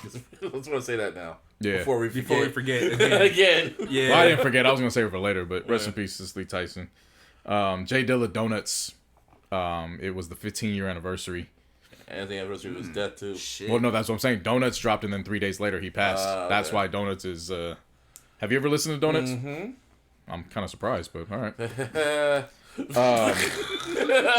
Yeah, that was very good. That one is. I don't want to say it's eerie, but it just adds to the mystique knowing that he was producing some of those songs from what ultimately will become his deathbed. Mm-hmm. Yeah. You know what On I his mean? damn deathbed. Yeah, Nah, making for sure. those beats and shit like Yeah. that. Yeah. So I definitely want to give a shout out to that. Future's Evol was last week. You talk about a fucking, like, capitalizing on Dirty Sprite 2. Mm-hmm. It was, Purple Rain and then going into Evol? Yeah, pretty much. Yeah, like, for me, he was still, 2016 was still a part of his run. Like, he wasn't, yeah, you can say it wasn't DS2 status, but who cares? You know what I'm saying? Like, if that's your peak, like, if that's your peak and you're still able to ride for another year, 2 years after that, then shit. He's still I'm riding rocking with right you. now. Shit. I mean, think about it. Second track going it up. I'm trying to fuck the DA lady in the mouth, though. Straight to the point. Jack you off or fuck the DA in the mouth. Yeah. Either way. Zanny family. Zanny family. 7 Rings. Low Life. That's that motherfucker right there. Yeah. Low Life, man. Even I threw could Wicked listen on to as a that bonus, shit. even though we already got it on Purple Rain. Right. Yep. Yeah, so yeah, no, I fuck with Evolve still. And there's a couple more, but I think I could wait till next week for those just because too much time's going out. But a very important album that is near and dear to my heart. All of our hearts. Well, no, this is near and dear to my heart because this was the first parental advisory album my mom let me buy. Oh, shit. And I was 7. But it was because of unfortunate circumstances as to why she allowed me to buy it at such a young age. And when she pressed play and that nigga said, I won't deny it, I'm a straight rider, you don't want to fuck with me. My mom said, oh no, and she hit stop. And said, you will be playing this when you're older. Shit. Yeah, I'm talking about Tupac, the Death Row Records debut, All Eyez on Me. Yes, Did it sir. in 2 weeks. As soon as he got out of jail, started recording. I'll say this and going back and... You know what else he recorded that day? Hail Mary. Yeah, I know, right? Yeah. Yeah, sure did. Somebody did Put it this. in the vault. Yeah. Put So it yo, in hold that till I'm gone. for 9 months. Yeah. Put it in there for 9 Yeah. months. When I'm gone, release it like it's a brand new baby. And then I God Hail Mary. swear to God, if there is another Tupac biopic and he performs Hail Mary at Madison Square Garden In 95. He just performs that shit, period, I'm bro. just Like, saying. what the fuck? If he performs, I'm just saying the most outlandish shit. He performs Hail Mary at Madison Square Garden. I'm gonna fight the director. Yeah. Or at the House of Blues. No, I'm saying the House of Blues. I'm just saying if I see it again, I'm gonna lose my mind. But continue. Just want to say Yeah, that. he gonna be... Yeah. This is why he got shot, because he recorded this the night at Quad Studio. Nigga, he didn't even make it in the fucking building. He didn't know what a Machiavelli was. Oh my god. Nigga didn't even get in the building before he... Like, what are you talking about? Yeah, Big was in the fucking studio with him when he Yeah. recorded Hail Mary. Yeah. Nah, and going back, of course, with me being the death row historian of the group, Pretty much. just in Yeah. going back and over the years when I was a teenager and just realizing the significance of this project. So, of course, like Busby said, it wasn't the first double album in rap, but it was the first double album in mainstream rap. Mm-hmm. So ones that was, I forget who dropped the first one, Was it Bone but they were Thugs? more, no, it wasn't Bone Thugs. Bone Thugs dropped that a year later. Okay. That was The Art of War. Yeah. And I forgot who dropped it, but it was more on like the underground level. So it wasn't the first, but this was the first one that it was on the charts, like Man, produced for all all them we know, singles. Z40, bro. Probably. Like, probably. Seriously. So there was that significance, but the fact that you listen to all the stories, he wasn't the first. Like, I think it was. No, it wasn't. It wasn't. Charlie Hustle was in 98. Fuck, okay. You win. Just the idea of, all right, he gets out, we're on the jet back home, what do you want to do? You're home. Nigga, I'm signed, let's go, I'm ready to record. And the first song he does What's ambitious is Ambitions of a Rider. And not only was it the first song he does, he knocks that shit out in 15 minutes. Yep. All first verse. Like, just the tone that gets set from... Like, if you're anybody that's a creative in just any capacity, the idea that somebody can walk out of a situation where they haven't... Because remember... He hadn't written a rhyme down in jail. So a lot of people thought that he was bringing rhymes from a cell to the studio. Right. He didn't write anything when he was in there. So this idea that this guy can pretty much go standstill for, 9-10 months? Mm-hmm. Right. And then he gets out, and then the first thing he does is go into the studio, and he does that? Drop some motherfucking classic. Yeah. 2 weeks. He recorded that Classic shit in record. 2 I'm weeks. just talking Yeah. about that one song. Like, Right. And then Yeah. he follows that template, and there's 27 songs on this project, but he followed the template of 3 songs a day over 14 days. That's 42 songs. Yeah. Goddamn. So there were still songs left over that didn't make this project. Goddamn. And if you think about it, one of those songs really is just a remix because it's the California Love remix. So really, there's 16 songs that Didn't make were the cut. pushed to the wayside on Shit, this. maybe he did record Hail Mary at the same time. Yeah, Like Maybe the demo. Yeah, seriously. Like the demo. Yeah. Really though. maybe. Yeah. So just you that didn't. idea I of know. just that idea of that, and then his mind frame of, yeah, I'm a part of the Death Row family now, so now everybody has to be a part of this project. Granted, the only one that actually didn't make the cut was Lady of Rage. But just the fact that he came back and literally that is a Death Row album. Yeah. Period. From top to Seriously. bottom. Even with the second disc being more of mob music up here in the Bay. Like, that's Yeah. still a very Death Row album. Yeah, and I always look back at that because, again, I was a kid at the time, so this wasn't like I was in middle school, high school, you know, listening to this project. Right. But I could never truly understand what people meant when they were talking about this was a different person from Me Against the World. Like, It's the he's same completely... person. Well, no, but listen. It's a completely different tone. Me Against the World, he's self-reflective. He's questioning Yep. what... Yeah. He's questioning how he even got to where he is. He has a sense that he can't be redeemed. He has regret. And they're like, this motherfucker on All Eyez on Me is Celebrating. It's a celebration, bitches. well, it's not just a celebration though. It's the type of celebration. Yeah, it's like, let me get all It's this out now. It's a gangster celebration. Yeah. Like Ain't nothing but a fuck gangsta y'all. party. It's Death Row or nothing. Suge is my nigga. Fuck everybody that got a problem with me on the East. And I'm not really preaching what I was talking about before I went into jail on this joint. And I never really understood it until I, was bouncing back and forth between Me Against the World and All Eyez on Me. And I know he made I Get Around. There's a different tone between I Get Around and Scandalous. Oh, it's Scandalous. Oh, yup. Yeah. A real fucking different tone in Scandalous, which to me has the greatest bass line in rap history. The greatest bass line is owned by Scandalous. Go back and listen to that shit. It is nothing but a bass run. Like, if anybody want to learn how to play bass to a rap song, it's Scandalous that you want to learn how to play bass to. Because that motherfucker is from beginning to end. I don't know how Daz was able to compact and produce that shit. But that motherfucker was probably more important to that song than the damn melody overall.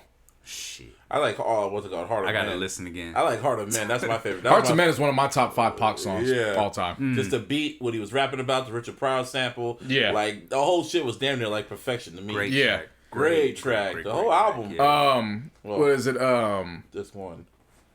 It's All About You. Just to have the gall to start the album off with Drew Down, and then it ends with Snoop, and neither one of them are rapping. You know what I'm saying? Like, none of these niggas is rapping, shit. and they got Yeah. classes. That's a classic intro. That's a classic outro. Yup. Yeah. And the outro's been redone yeah. numerous times. Numerous Yeah. times. I Got My Mind Made Up, which come to find out Oh, was supposed to shit. come out on Dog Food, because it was of course It was a Dog Pound song that had Meth and Red, but it also had Inspector Deck, and it had Lady of Rage on it. Right. So Lady of Rage was, again, she was cut out altogether, and then Yep. that's why you hear Inspector Deck at the end when he fades out.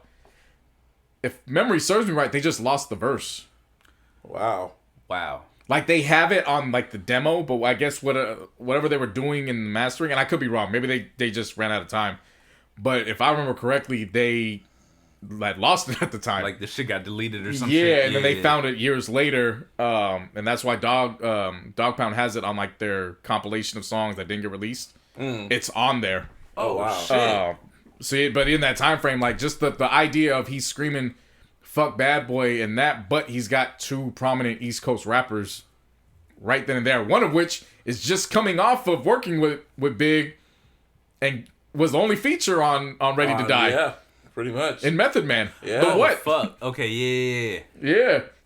And then, of course, you got Only God Can Judge Me, Life Goes On. Then you have the first time you hear Casey and JoJo without Jodeci. That's the first time you hear just Casey and JoJo, How do not a you want Jodeci. it? Like actually labeled as Yeah, Casey. Okay. JoJo. That's the very first time. How do you feel? Only God Can Judge Me is one of my favorite Pac tracks. Trading War Stories, of course. I love both the original version and the remix of California Love, just off the fucking intro. Shake it mama, like all that shit. I love that shit. I'm always very iffy on What's Your Phone Number. That's the one Pac song I literally skip. I love that shit. I know you do. You know why? Why? It's a Prince sample.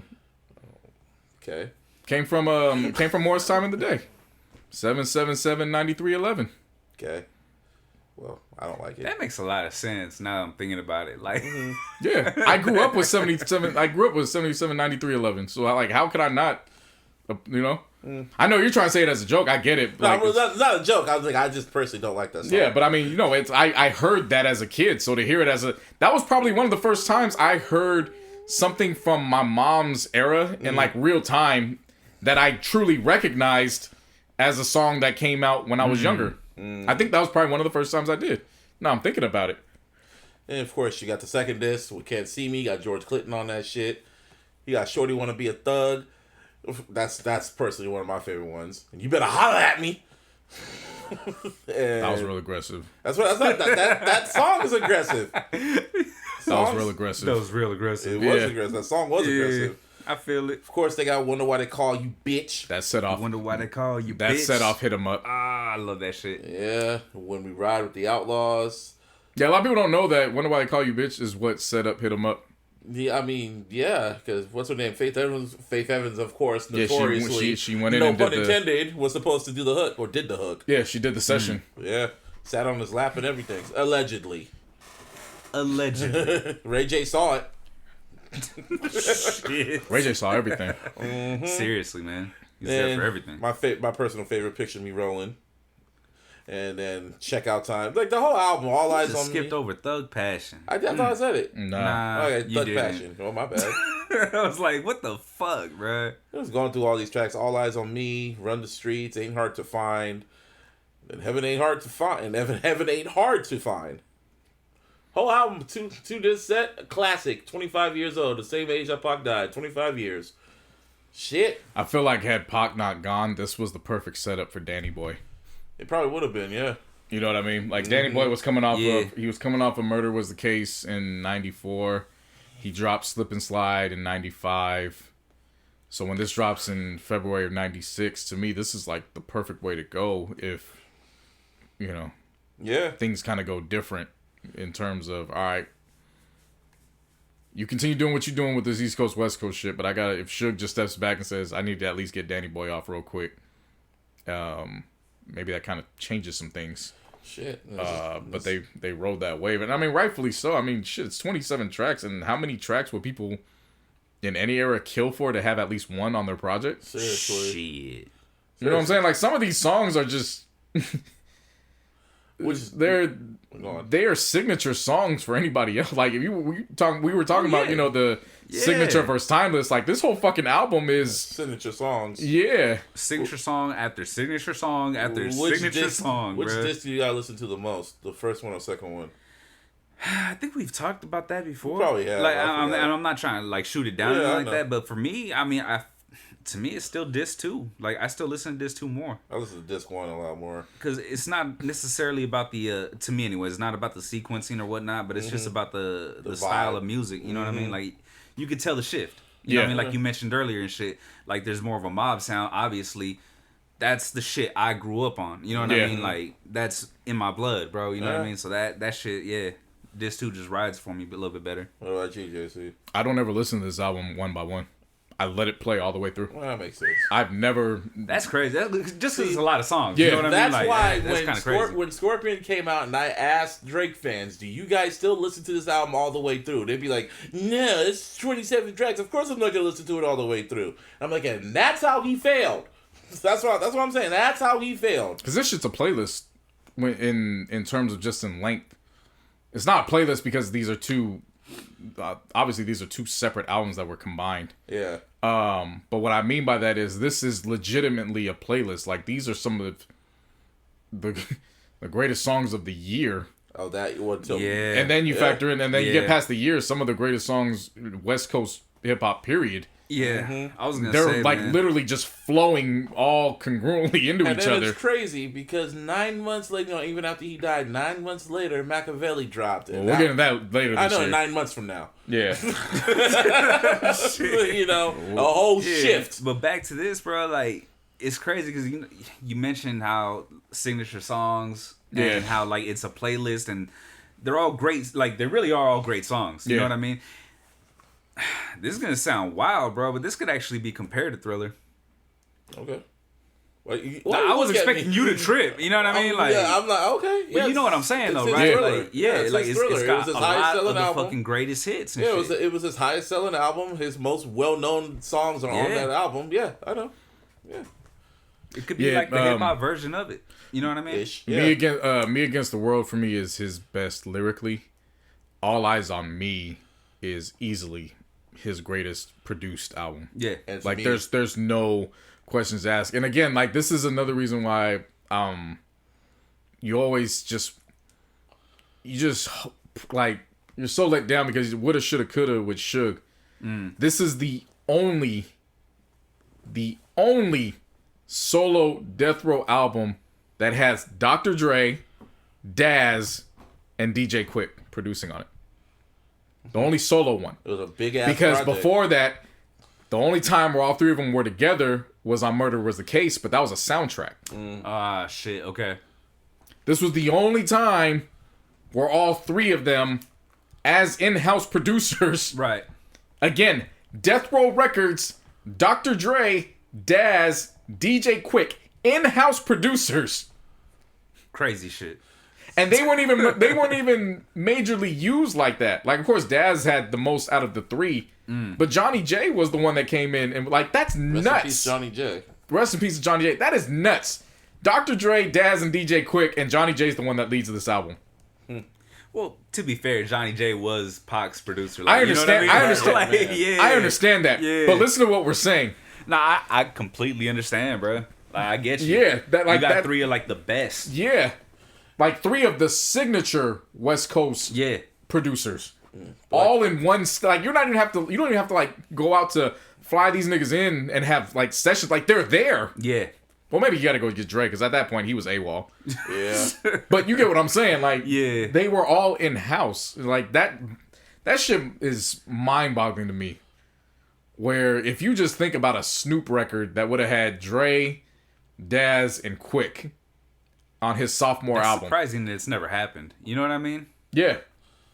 And just because, like you That's said, like crazy. Me Against the World was his most lyrical. All Eyes on Me was his most. What did you say? All Eyes on Me was his. It's most, his best produced His album. best produced album. And I'm not going to get to that one yet. But Cause no, but I'm gonna got say time. it's his most raw. That's what I was gonna say. Yeah. Machiavelli was his most raw. Yeah. album. I'm just saving talking on that because there's, again, we got 9 months to talk about that. Yeah. Like, I don't know. we'll have Because time. I'm just personally gonna say Machiavelli's my favorite. No, I get it. I get it. That. We'll get to that later. Yeah.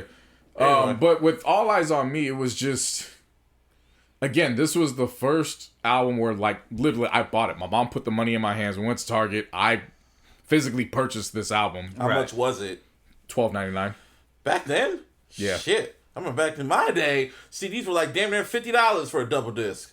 Shit. Nah. Well, $25 though. That's for a double. Well, disc. remember, too, when this album came out, it was 9 months after it had been released. Oh, that's 97. I'm talking about 96. 96. Yeah, okay. I'm thinking about like back in like early 2000s. Oh, fam, I just said I was 7 when I bought 7, this. 9. Yeah. Come on, man. I know you just listened to Aquemini, but, you know, it's the same era, it's the same time frame. Same time frame, bro. Yeah. It's like right there. You know what I mean? You should be right in tune with it. Yeah, you should have never left that era. You funny. Anyway, keep talking. What else you gonna listen to? Maxwell's Urban Suite? Yeah, actually, yeah. You've never listened to... Oh, okay. A lot of shit I never listened to. I will say that, though. There is a lot of shit I even haven't listened to. You know what I mean? Like, I don't know which ones. I can't think of anything off top. I mean, you're understandable. Yeah. You don't listen to R&B, so that's... Yeah, well, that shit's out the door, bro. Like, real talk. I don't listen to a lot of R&B. I don't listen to a lot of I'm strictly R&B talking either. about hip-hop, though. You know what I mean? Like, there's a lot of shit that I haven't listened to. Like, we could probably one day talk about that. Nah. Because there was a lot of shit that I just didn't, like, even Grab it. I never really Yeah. got into like. I never listened to like Rakim's first album or fucking Eric B. But see, that's Okay, you know what? No. That's not different. I mean, No, that's no. just me. I never really went and listened to it like that. Man. That's different because we talking about albums that literally came out when you were either just a baby or right before you were born. So I get not going back to those. I'm talking about albums that literally came out during our lifetime. Yeah, I know. Yeah. And I listened to it in my lifetime. I'm gonna fight you. I listened to it finally. Your lifetime's almost over compared to when you were supposed to listen to it. Better late than never. I'm just saying, I listened to it. You'd be surprised what I'm gonna listen to next. Shit, who knows? But, You should listen to Rakim, goddammit. Yeah, you actually should. Well, I know. For real. Rakim's a great lyricist, great rapper, one of the greatest of all time. Actually, is the greatest of all time. I mean, Shit. rap wouldn't be what it is. Nobody Without would be Rakim. rapping what it was. Yeah, I like know. he is the creator of the cliffhanger.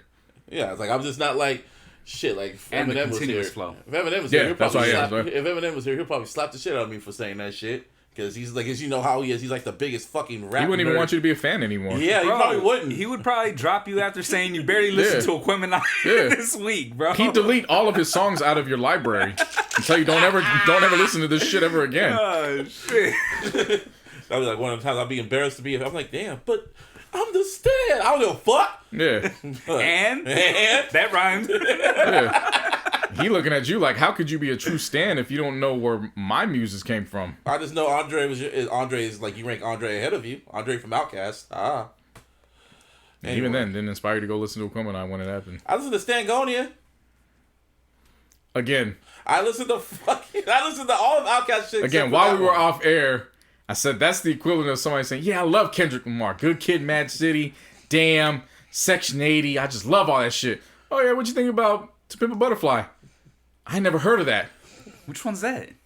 That is literally the equivalent. You left out their greatest album of their catalog. I never listened to it all the way through. There's a difference. And I never got every time I wanted to listen to it, because there was one time I went on a whole OutKast binge. I was listening to all their albums. You didn't go on an OutKast binge. What? Listen. I went on an OutKast binge, and every time I got to Aquemini, I would start listening to it, and then something would happen where the universe would just say, no, you gotta go listen to something else, or you got something else to do. And I never got around to going back and listening to it until years later. Until I'm This 32 is why I years old. say fuck the universe, bro.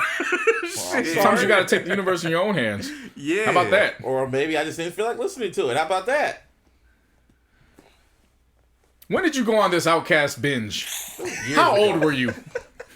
I don't know. I forgot. It was like years ago, bro. So it was like last month. Yeah. When did this binge happen? Yesterday? Hey, it was years ago. I forgot. Because I don't believe you went on an OutKast binge years ago. Well, I'm sorry. This shit sound like it happened over right over Christmas break. Nah. I'll just say when I first got what's it called, Speaker Box Love Below, when I was like a teenager, because I didn't really listen to OutKast like that. I was just like, okay, why did they separate? I gotta go back and listen to all the shit. But then I get to Aquemini, and I was just like, well, shit, I get to it later. Get to it when I get to it, and I finally got to it. I got you. So I listened. Finally. Yeah. I'm sorry. I just look at you different now. I mean, at least you listen to it. You're right, but like, Hey, it's a good album. It's a great album. Classic. I can understand why it's a classic. It's like you got that question mark like Drake above your hip hop head status to me now. Wow. Like I question it now. Question. I just gotta question your knowledge is like his pen. I just gotta question it just a little bit. I know you're a hip hop head, but I just got a question. Well, just name me a fucking rap album. I'll tell you if I listen to it or not. Souls of Mischief. Yeah. Huh? How, Sway?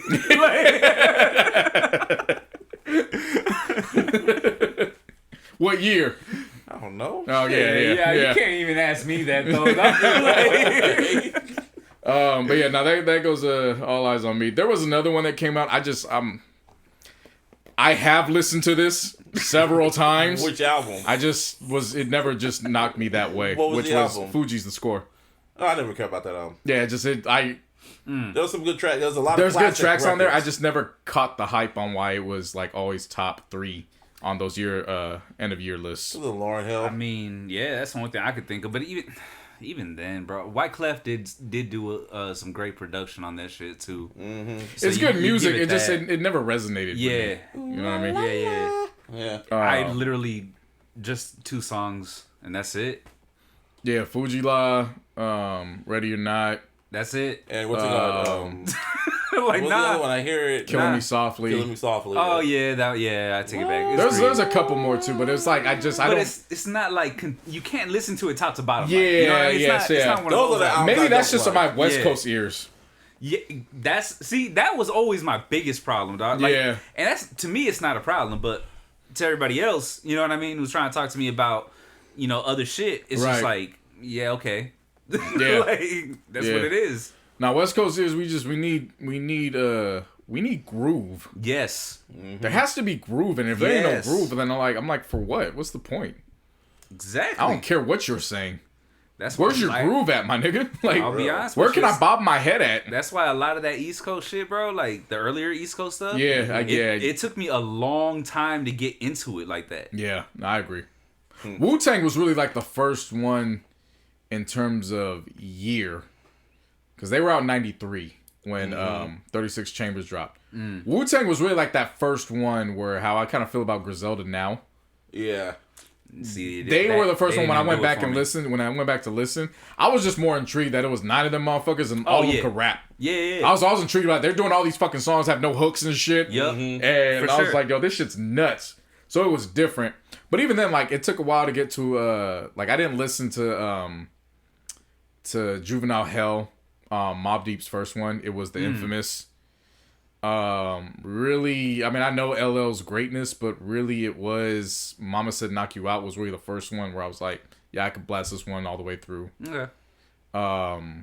Yeah, no, I'm extremely West Coast biased, and I've been on record as saying that, and I have no problem Yeah. saying that. I'll say that till So, the day I that's your die. hot- so what's one album, a classic album that you have to struggle to get through?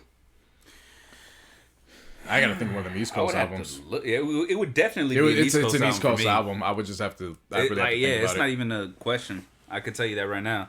It'll definitely be an East Coast album. West Coast albums, for the most part, I really don't have no issue with them at all. Yeah, Like the classic ones. Yeah, of You know course, what I mean? obviously. Yeah. Talking on that end, like I really don't have no issue with those. I Right. can get through those easy. Like a struggle, but it's just like, when the album wore out, it's welcome. Like, all right, hurry this shit up. yeah, it would be an. I have to go back and think, but it would definitely be an East Coast record. That's what I hate. I hate when some albums wear out, it's fucking welcome and shit. Like, it'd be like, if you would have ended it right here, it would have been dope. But no, you want to keep adding tracks. Oh, okay. Well, I wouldn't even say it's about Not adding tracks. but just like, I wouldn't even say it's adding tracks. It's just that sound of East Coast, because there's a clear there's a clear timeline from but I'm talking about for me. There's a clear timeline from when East Coast went to extreme East Coast to where they started taking little bits and pieces from West Coast and implementing it into their music. Oh yeah. So that's really the time when I was able, like, okay, I can listen to this. No, exactly. That Those just are that the ones. yeah, just that element. So it would have to be before that.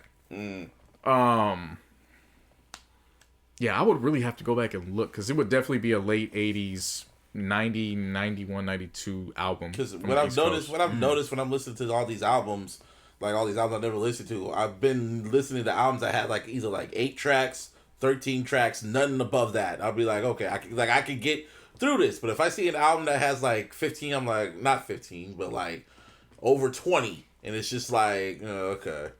See, fucking Aquemini had like probably Yeah, 16. 16, yeah, it had 16, so that was good. It had skits and interludes and shit like that. But yeah, man, And songs like Liberation were like 8 minutes. that so. shit was fire. There's a difference when if a song is long but it's fire. Yeah. it doesn't matter how long it could be. No, yeah, no, I didn't say that in a bad way. No, I'm just saying. Like I'm Pyramids, saying, for like, example. yeah, the best records on that album were like at least 5 minutes in length. Right. So yeah, no, if I can't think of a Southern album and I can't think of a West Coast album that sounds like a chore to me. There's some albums. It would that sound have to like be from the East. I'm saying even recently, there's some albums that sound like a chore to listen to. Like, Well, we listen to music different these days, so I think it was Busta Rhymes' album, but that shit literally Busta's last album. On the first few listens, it was a chore to listen to until I finally had to sit down, and then I heard what Martine was hearing, and I was like, okay, now I get it. But when I go back to it, hell no, that shit's hella fucking long. It's just too fucking long as an album. And he added like numerous fucking deluxe editions. That is true. For no fucking reason. That is true. Like, you ain't Chris Brown, Buster. Nah. He not even Weekend. Nope. Yeah. Shit, speaking of Weekend, it'll be like the 10-year anniversary of House of Balloons, but we get to that when did that shit drop? Because it dropped out of nowhere. March. Well, next month. There you go. I know. Because I literally forgot when it dropped because when all those... we'll get into it in March. The trilogy or whatever, but you know, fuck I mean. We'll get into March. I just brought up Weekend because he saw Party Next Door drop Colors, and he's like, "Oh, I'm gonna drop my greatest hits now." He's keeping it. What happened over at OVO, man? Like, what does he really not like Party Next Door or that something? nigga's Like, mad about something. like seriously, like what, did he get mad at Drake? Did he get mad at Drake for trying to sign the knockoff version of himself? Like, I mean, probably. I would too. Yeah, like I think that would piss me off. I'll be honest with you. And he'd be looking, he's like, "Oh, so you did that? Okay, Like, wait." oh. Because he dropped After Hours like Bet. what, a week or two after fucking Party Mobile or whatever. No. After Colors, the what do you call it? No, I'm talking about his last album, After Hours. Oh, you're talking about After? Okay, Yeah, he dropped that shit like what, 2 weeks after fucking 2 weeks, Party I think Mobile. it was. Yeah. That's some and then during the pandemic, still went number one and stayed there. and stayed there. And then the Grammy said, "Fuck you." That's another thing. Like, he performed Blinding Lights and shit, and it's just like, then I was just sitting there and I'm like, the Grammys literally told that man, "Fuck you." Literally. And he said, "Fuck you back." Yeah, and they pushed their fucking award show to March. Yeah. I forgot what commercial he was in, but that shit was fucking sick. How he was like staring at his old self. Yeah. In the reflection. I forgot. I didn't see that one. Oh yeah, no, that shit was fucking dope. That dude really is. Like I he said, went I don't from, remember what the fuck it was for, but just the fact that they were like highlighting the Weekend, right, and who he was. They even showed him like with the fucking the fucking fucked up dreads, the cross fries, yeah, the ones that go forward. Yeah, what kind of fries do we eat? Fucking curly fries. That's what his hair. His hair was curly fries. Shit. This is crazy. He went from being like, when we heard House of Balloons, like, is this a band? Who is this person? From a mystery to like the biggest pop act in music. Seriously, like seriously, that's what he wanted. That's a trip. That's what he wanted. That shit was he fucking pulled it off. Yeah, no, I got a lot to talk about with that album next month. Oh, House of Balloons. Yeah, a lot of drug use. I just got a lot to talk about with that album. Both good and bad. But some of the most key signature memories of my early 20s. Yeah. My early 20s, yeah. No, that boy. Yeah. let's just say it took a while for me to get back on the Section 80 wave. Boy. It was a moment. That really was. But I did see something, Busby, you put out on social media that I thought was good to talk about. Oh shit. An album that we wish we could go back and listen to for the first time. Yo, yeah, I was about to talk about that. Hell, you read my shit, you motherfucker. That's a ding. Because he read your shit? Ain't no ding. Give myself a ding, give myself my signature sound. Yeah. Anyway, go on. Oh, that was yours, so I was giving you the opportunity to say. Oh, yeah. So, what's an album that you guys... No, I was saying you lead it off. First? Yeah, there's a whole stack of albums I want to listen to. Like, it brought me that moment to listen to it. Shit. I wish I can go back and listen to Good Kid, Mad City for the first time. Yeah. Just so it can connect the dots and shit. Like, the Good Kid, Mad City, Marshall Mathers LP, for obvious reasons. Just to see what that white boy was just like, what the fuck? College Dropout. Man. It was like a whole stack of them, man. It's just like, because when you listen to it for the first time, because you get that funny feeling to Pimp a Butterfly, of course. Like when you first hear it to Pimp, everyone heard first, when they first heard To Pimp a Butterfly, motherfuckers started writing reviews. That's the reason why I stopped writing reviews on albums, because when To Pimp a Butterfly dropped, niggas started dropping reviews, and they act like they cracked the code already. No, you didn't. Wrong. Wrong. No. What else? I'm trying to think. What other album? I would definitely go back and listen to Get Rich or Die Trying for the first time. Yes. I remember when I first listened to that for the first time. I love What Up Gangsta. And then you get to Patiently Waiting.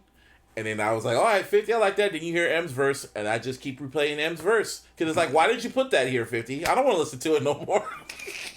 But then you get to Many so Man. I'll talk about my experience with Get Rich or Die Trying. I know, but then Many Man and then the rest. I know. I know. I know. I know.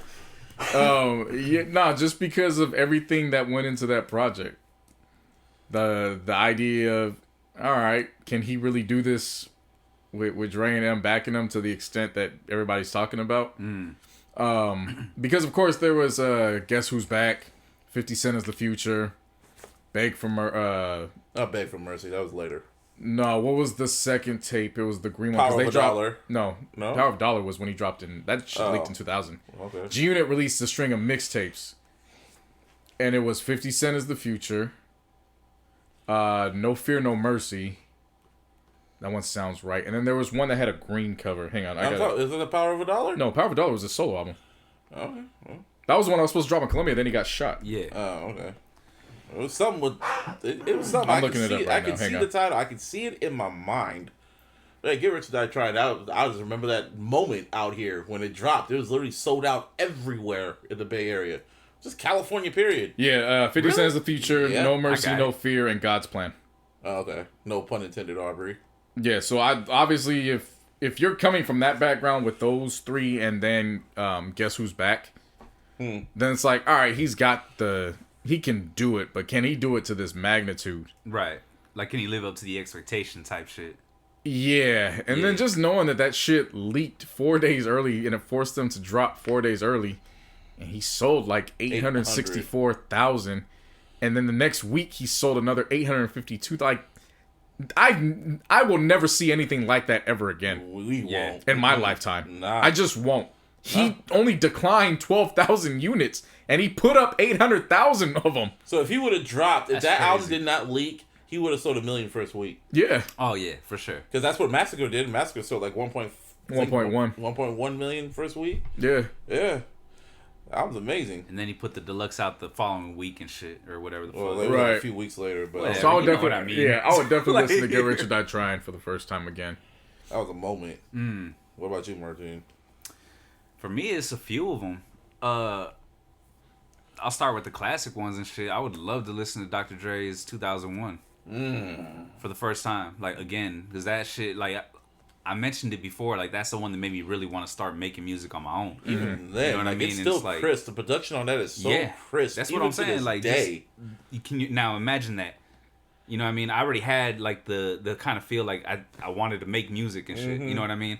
Listen to that and I'm just like, holy shit! Yeah. Get me my machine now. Right. Like, you know Right. what I will mean? never forget when I first listened to Good Kid, Mad City for the first time, and I remember when it ended on Compton. I was just like, okay, there's a connection here. And then I remember I re-looked at the cover because I never saw a short film by Kendrick Lamar. Oh yeah. I didn't see that little scratch at the bottom that said a short film by Kendrick Lamar. It's like, so it's a audio movie. Okay, let me go back. And then, Let me listen again. Yeah. God and then- damn it. Yeah, and then Yeah. listen to it again, and then like I remember reading the reviews, and everyone was so scared to give it 5 mics because they didn't know what the fuck they. It's like, this is a great album, but we gotta wait a few years, so let's give it like a 4.9 out of 5. Huh? Let's give it 4.5 out of 5. Niggas were too scared to give it a perfect score. Fucking idiots. They're still too scared to give them perfect scores. Peer Like, pressure. That was actually my second choice. Good Right? Kid, Mad Like, City? yes, I got 3 of them. Right. Alright. So it's that one. It's 2001. They came out in 1999, but Game said 2000. Anyways, Yeah. you know what I mean. Yeah. We should have known he was off kilter when he came out with that line. We all ignored that Serious, though. shit. Yeah, because the song's hard. Yeah. So, Nah, but then this Good Kid, uh-huh. kind of for the same reasons that you mentioned. You know what I Yeah. mean? It's like the first time you listen to it, it sounds dope. And I actually did see the short film. Yeah, yeah. And everything. I saw that. Like it just sounded dope, but I was just like, oh no, I gotta run that shit back. Like Yep. that shit was something different. You know what I mean? Yeah. The third one, I don't know. It's an album that's near and dear to my heart. That like not a lot of people really gravitate towards, or I don't hear a lot from it. Is The Streets Is a Mother Yep. From who? by Corrupt. Corrupt. Oh, okay. Yeah, like when I first heard that shit, dude, I swear to God, I learned how to C-walk just out of nowhere. Like it just, you know what I mean? Just the way it starts out, too. Represented. And I That's the was way it like, starts oh, out too. shit. It's Big Snoop Dogg. Streets is a motherfucker. Yeah, no. Yup. Because that was my first introduction to Roscoe. I was like, oh, Corrupt has a little brother? Yeah. Right. And that motherfucker, I was like, yo, Corrupt got a little brother that can rap? This shit incredible. Got another album I want to listen to for the first time. I think Michael Jackson's Dangerous album. For like the very first time. I remember I was a kid. That was as a kid, the very first time like I had like my own Walkman and shit. Because my mom bought the album. I never got around to like listening to it. Like she'll blast it in the house, but I would never really listen. So I finally had like a Walkman in my headphones. So I finally got the CD and put it in. And then just from track 1 all the way to the end, I was just listening like, what the fuck is this? This is fucking fire. And I'm like, y'all motherfuckers ain't listening to this shit? Like, I be hearing Jam, Why You Wanna Trip on Me, and then fucking Who Is It? When I heard that bass line, like, boom, boom, boom, boom, boom, boom. I was like, whoa, this is fire. Like, I thought that, sometimes I want to go back and just re-listen to Dangerous for, like, literally the first time. Because some Michael fans call it, like, his best album. And I can understand why. Then after I thought it was his best album. Then I heard Thriller, and I was like, never mind. Then I heard Off the Wall, and then Bad and Off the Wall. And I was like, yeah, you're a good number 4. Yeah, that's a solid number 4. Yeah. There's one that doesn't get nearly as... It won't get praise outside of the South, particularly in Texas. If I could go back and re-listen to UGK Riding Dirty for the first time again. Okay. Okay. I got one. Like, you know what I'm saying? Because, like... Yeah. I that get you. shit was my introduction to, like, Texas. Yeah. Like, really, because, I mean, of course I had heard, you know, My Mind's Playing Tricks on Me, but I never really listened to the Ghetto Boys project up until that point. Right. When One Day goes into Murder, I still listen to Murder to this day. See, now you got me thinking, though. And I still have to say, what the fuck made them niggas go into the studio and do that to Murder? Because Murder still gives me the feeling like I'm listening to it for the very first time all over again. Yeah. Like, Pimp C has been gone for years, and that verse has been recorded for longer than that. And that shit sounds like he recorded it yesterday. And then here comes Bun B with a contrast flow, and then he just rapidly runs into it. And it's like, bro, what the fuck is going on right now? This shit is crazy. Like, yeah, no, I would have to go back to Riding Dirty. Like, that was my first introduction to Texas. Right. In terms of a rap community. And immediately I dove right in after that. One more album I want to listen to for the first time, even though I haven't listened to it in a long time. I might even go back and listen to it. Is Rich Boy's debut album, his one and only debut album. Rich Boy. We spun the fuck out of that in college. That album, when I first heard it, was fucking dope. You know, even like the last track, what was it called? Let's Get This Paper. Like, that whole album all the way through was like great music. And I don't know what the fuck happened. If that album would come out now, it would be a contender for album of the year. Easy. It's got a classic record and a classic timeless record. On this bitch. His follow up with Carrie Hilson is a good record. Yeah, Lost Girls. The remix to Andre 3000, Throw Some D's, which is like a who's Jim who was on there. Jones. Who else was on that? Game. Yep. Oh, yeah, that song was just so fucking huge. You know Kanye what I mean? did his own freestyle everybody to wanted it. to jump on that shit. Kanye did a freestyle to that shit. Yeah. What else is on there? There is Nelly was on that remix. Murphy. Get to Poppin'. You guys mentioned Good Things. Yeah, Good Things. Okay. What It Do. Boy, Look at Here. Your boy, Oh, Bro, shit. the first time I heard Role Models, Wait, Role Models? I was like, just how he started that shit. Oh, okay, yeah. Because he starts and then the beat's kind of like building. Yeah. And then when he gets into it, it's like, whoa.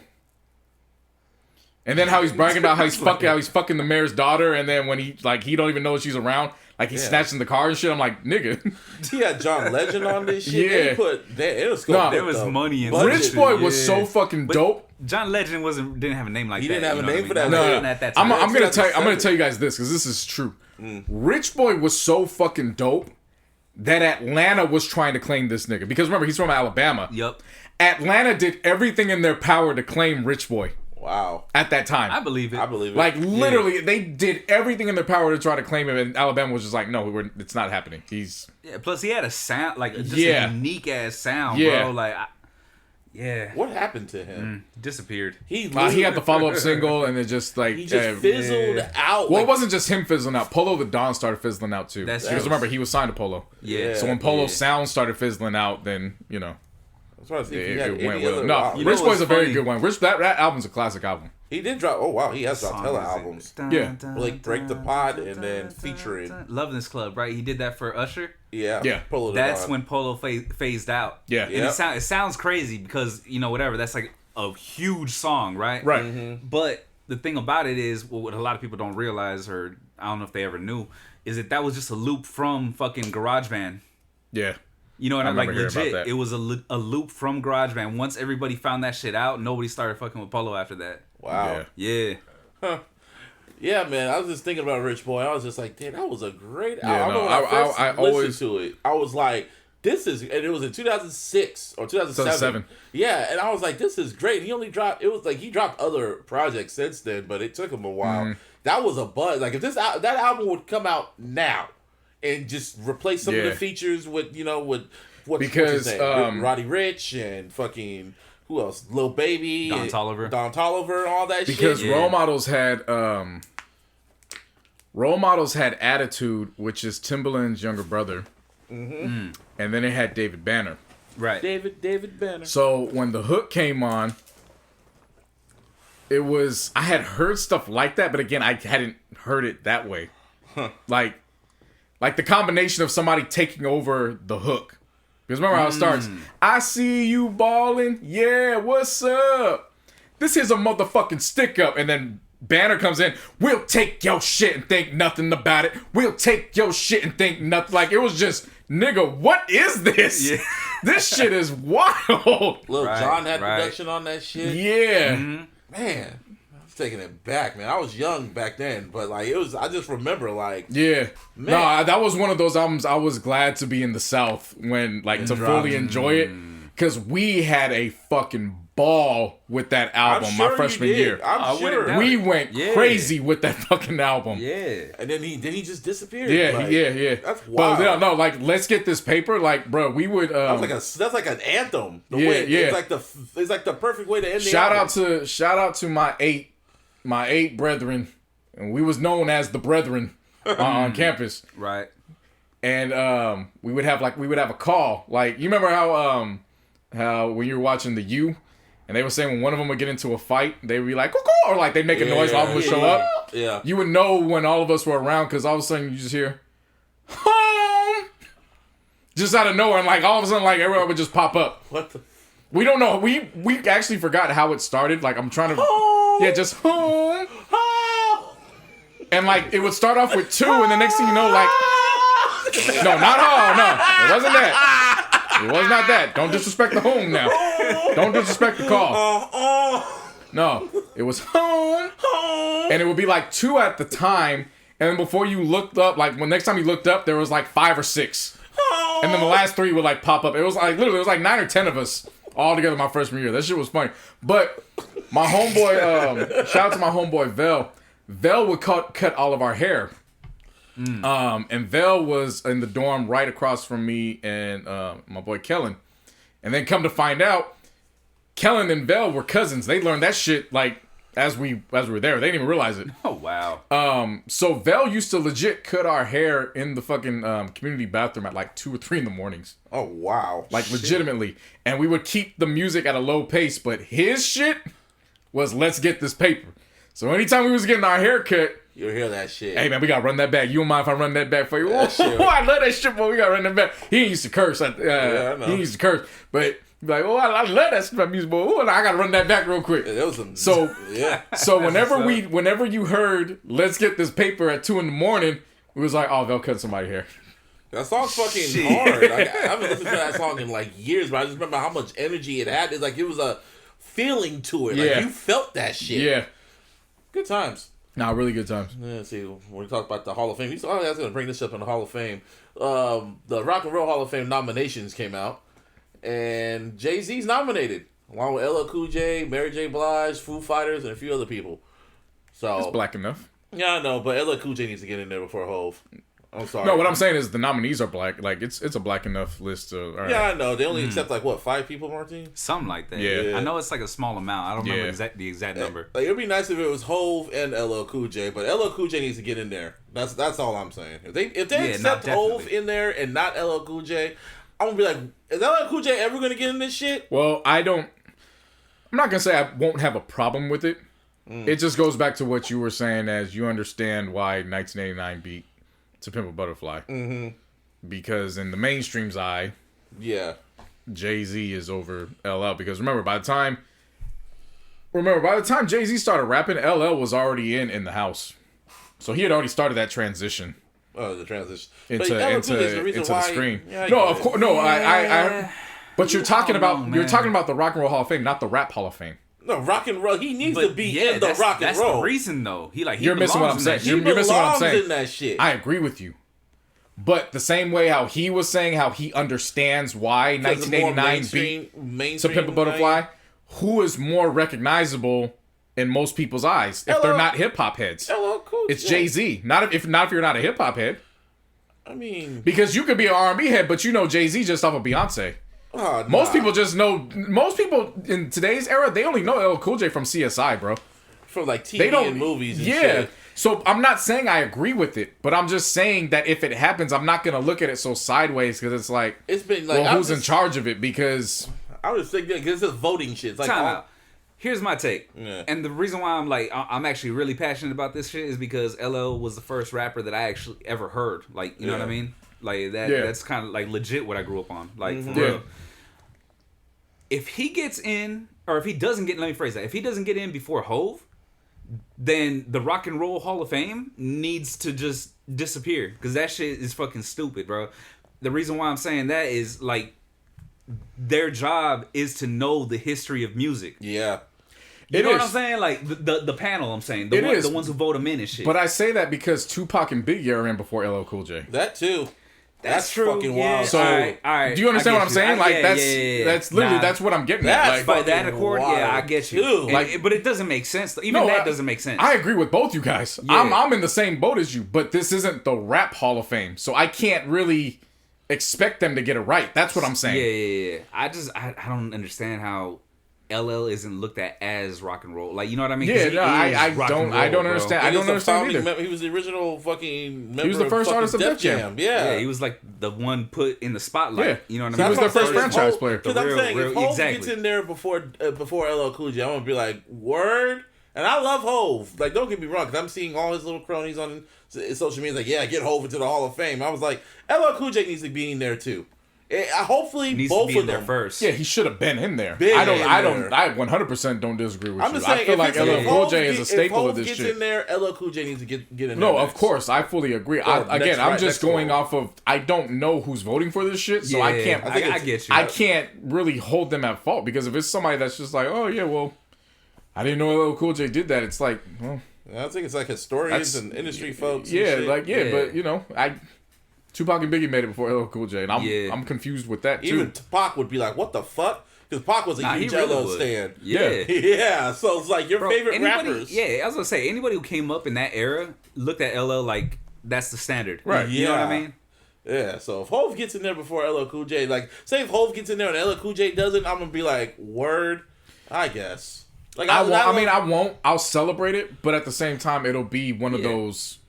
Damn, like, okay, so when's he gonna get in? Like, you know what I'm saying? After Hov's first try, first nomination, he gets in there like nothing. See, and the reason why I bring up Hov's just different in his own right. So that's I understand if Hov gets in before LL more than I do Pac and Big. I really do. Only because Jay's been around for so fucking long, and I get you. that's why. You know what I mean? Like, I understand that reputation is really why Pac and Big got in, and their contributions both in life and death. So I get it. I won't agree if Jay gets in over LL, but I will understand based on the fact that when his career started, in terms of when he dropped his first solo album, it was 1996. And as we're recording this podcast in February of 2021, we're on the eve of Judas and the Black Messiah soundtrack, and we're hearing words from Hove that are just like, how the fuck are you still doing this? Nappy ass hair. Like, You see what I'm saying? Yeah. So, meanwhile... Get over his fucking hair. Never. Meanwhile, in contrast, the last time we really remember anything from LL that was memorable was Headsprung, and that was 2004. So again, I don't agree with it because that's a storied career from 85 to 2004 in its own right. Yeah. But in recent memory... I get you. Yeah. I understand what you're saying. Yeah, LL had beef And with Hov at one being point. that Big and Pac are in, you know what I mean, ahead of LL too, like you said. Right. It makes a lot of sense. But still. It's still hard Yeah, I to don't wrap agree my with- mind around. We need a rap Hall of Fame. You know what I mean? We need a rap Hall of Fame. We do. A legitimate we need a legitimate rap Hall of Fame where we have 10 acts, and you could do it split even. 10 Like 5 you and can 5. do 5 and 5, 10 as a solo, 10 groups, or 5 as solo, 5 group, or you can find a way to sprinkle that out. You can do 6 solo, 4 2 or 3 groups, and then if you want to do industry heads. And induct them until they rightfully deserve that place too. Executives deserve to be in the Hip Hop Hall of Fame. I think executives get in Rock and Roll Hall of Fames too. I think. But in terms of rap, we need one for ourselves. Oh, yeah, of course. Of Like, course. like I was having a conversation with somebody, and they were asking like, "Is R&B in part of hip hop?" I'm like, "Fuck yeah, it is." I mean, I'm like, fam, hip hop is the culture. Yeah. Oh, Rap well, is the genre. I'm like, rap. rap is the genre Right. of hip hop, that gets, but hip hop is the culture. Like R&B is definitely a part of that. Like, Oh yeah, for sure. yeah, I can't believe how we stray so far in like just people knowing just the origins and the history. Right. Shit. Like that just shocks me, especially when you factor in that back in the day, R&B singers was way more about that action than rappers were. I mean, shit. Like they exemplified the ideology of hip hop. If you want to take it to the street level, Yeah, they were original pimps. motherfuckers would sing to your girl and then dare you to say something about it They'll afterwards. stab you after. Yeah, Shit. yeah. No, I was shocked when I read that. Someone was like really asking if R&B was a part of hip hop. But sometimes you gotta know that they're fucking young. Speaking of who look young but looks fucking old, let's talk about Gorilla Glue Well, chick. before we get there, the reason why I wanted to dive into what you asked on Twitter is because it actually went. It coexisted with what I ended up doing immediately after. This really is why I didn't end up continuing the challenge. I couldn't go to sleep after we recorded the pod, so I went down the rabbit hole known as YouTube, Shit. and I found all these kids Oh, that shit. in this new like Generation Z listening to Hit 'Em Up for the first time. Oh fuck. Oh, wow. And it was the funniest shit I have seen in a long time. These cats was looking at this like, oh no, I fuck with this. See, y'all hip hop was different back then. Y'all had no problem saying a motherfucking name in the songs. Like, y'all just wrote different. Yeah.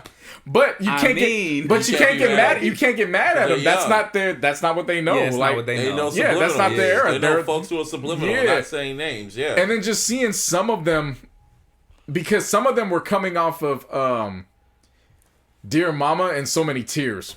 Oh, wow. So they're coming off of that Pac. Oh shit. And okay. and some of them are This explains a whole yeah. lot. One of them Yeah. looked like she was in her mid-20s or her late or early 30s. And she said her parents didn't let her listen to hip hop, so she's going in like, "I love Dear Mama. Let's see what Hit 'Em Up's about." Uh-oh. That's why I fucked your bitch. You And her jaw just like dropped, and I just started laughing, and I was like, "Oh, she thinks that's the worst part of this whole fucking song." that she kept listening. Like because as they're not just listening, they're watching the video. So it's the reactions, listening and watching the video. So they're seeing him snatch off the weave of the lookalike Lil Kim. Yeah. They're Yep. seeing the Buff and Pig. Yep. 112 being wrapped up. I don't think they understood those references. Right, though. yeah. So they were like, so they're just like watching it, and some of them they have this look in their eyes, like, how was this allowed to be recorded? They should have listened to No Vaseline. So then again, this is the rabbit hole. So I said, what other diss records are there? So the next one was No Vaseline, Oh shit. and that shit. One of them said, The nigga from Friday made this? Wow. They're young. No, I wasn't mad. I know. I'm talking to myself. I wasn't I'm talking to that myself. shit made me laugh so fucking much because I was like, yes. Exactly. It was the nigga from Friday. He did it. He killed NWA.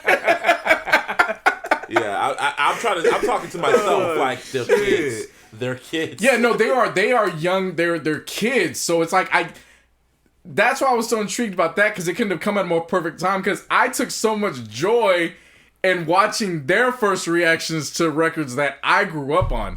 So that's why and then it puts it in perspective. Like I really am in that era where not only is the music that I grew up on being sampled and re-put out, but as a result of that, the kids are now going back and researching those samples the very same way I went back and researched the samples that my mom grew up on. I mean, there's nothing wrong with that. No, there's not. Nah, you should applaud that shit. Bro, Seriously. I did this for 4 straight hours. I didn't go to sleep till 4 a.m. because I was just so intrigued with this shit. I just kept going down. They were learning about New Edition. Can You Stand the Rain for the first time? They were learning about Still a G Thing for the first time. Yeah. Still a G thing. Okay. Yeah. Or Nothing But a G Thing. Okay. They were learning about Let's Play House for like they were learning about all the shit, literally everything I grew up on, and I know like the back of my hand. Right. It was just so dope seeing the next generation actually take interest and learn about it, because it wasn't like they were like, oh no, this music's bad. Like they were listening to it and like this music just sounds different from what I'm listening to now. Like they were listening. Somebody listened to Let's Play House, and he was like, yeah, somebody was telling me they were part of Death Row, and he goes, it's just dope because if these guys is like Snoop's homies, like they don't sound like Snoop. So it's like, it's true what they was telling me. Like you had to sound different back in the day. You couldn't just make songs that sounded like what was already on the radio. You had to come different. Right. And immediately after that, then the review came in for Regulate. Mm-hmm. Wow. And just seeing that for the first time where they were just like really vibing with it. Like again, there's no reason to be mad watching it because this is literally their interest. They're educating themselves. Like, and they're this like is shit that we hope for. Yeah, You know what I mean? Yeah, like, and they're in tune with it. Like everyone that seemed in tune with it, I immediately subscribed, and I was like, every time they drop a new one, I want to watch because, yeah, it's the dopest thing. And then there was one where this father, he was doing it with his daughter. So he was like prepping her, like, you know, this is what was going down, which I thought that is a great way I wanna bond with my kids, my nieces and nephews in the future. Like I want to bond over that and like really break down the history of what took place. Like, because even when they don't get to fully understand it because they didn't live it, they at least know the backstories going. Like this wasn't just music that just dropped. Like he ain't just cussing motherfuckers out because he's cussing them out. Yeah. Like he got shot behind this shit, and then he did a bid for 9 to 10 months. Yep. So like he didn't have time to like get it. So once he got out, it was just full aggression at that point. Yep. That's what happened.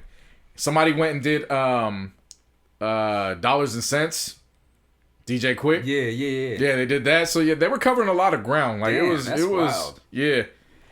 It was cool, man. Like I've seen those videos. I've seen other people like listen to Michael Jackson for the first time and shit. And I'd be like, word? And I'd be kind of like, they never seen How does Thriller. that happen? Man, you'd be surprised. This white boy never watched Thriller before. The video. Yeah, see, That's great. I can't even imagine that. See, I had asked questions about that because I'm like, damn, where are we failing as OGs and just like where were their parents at?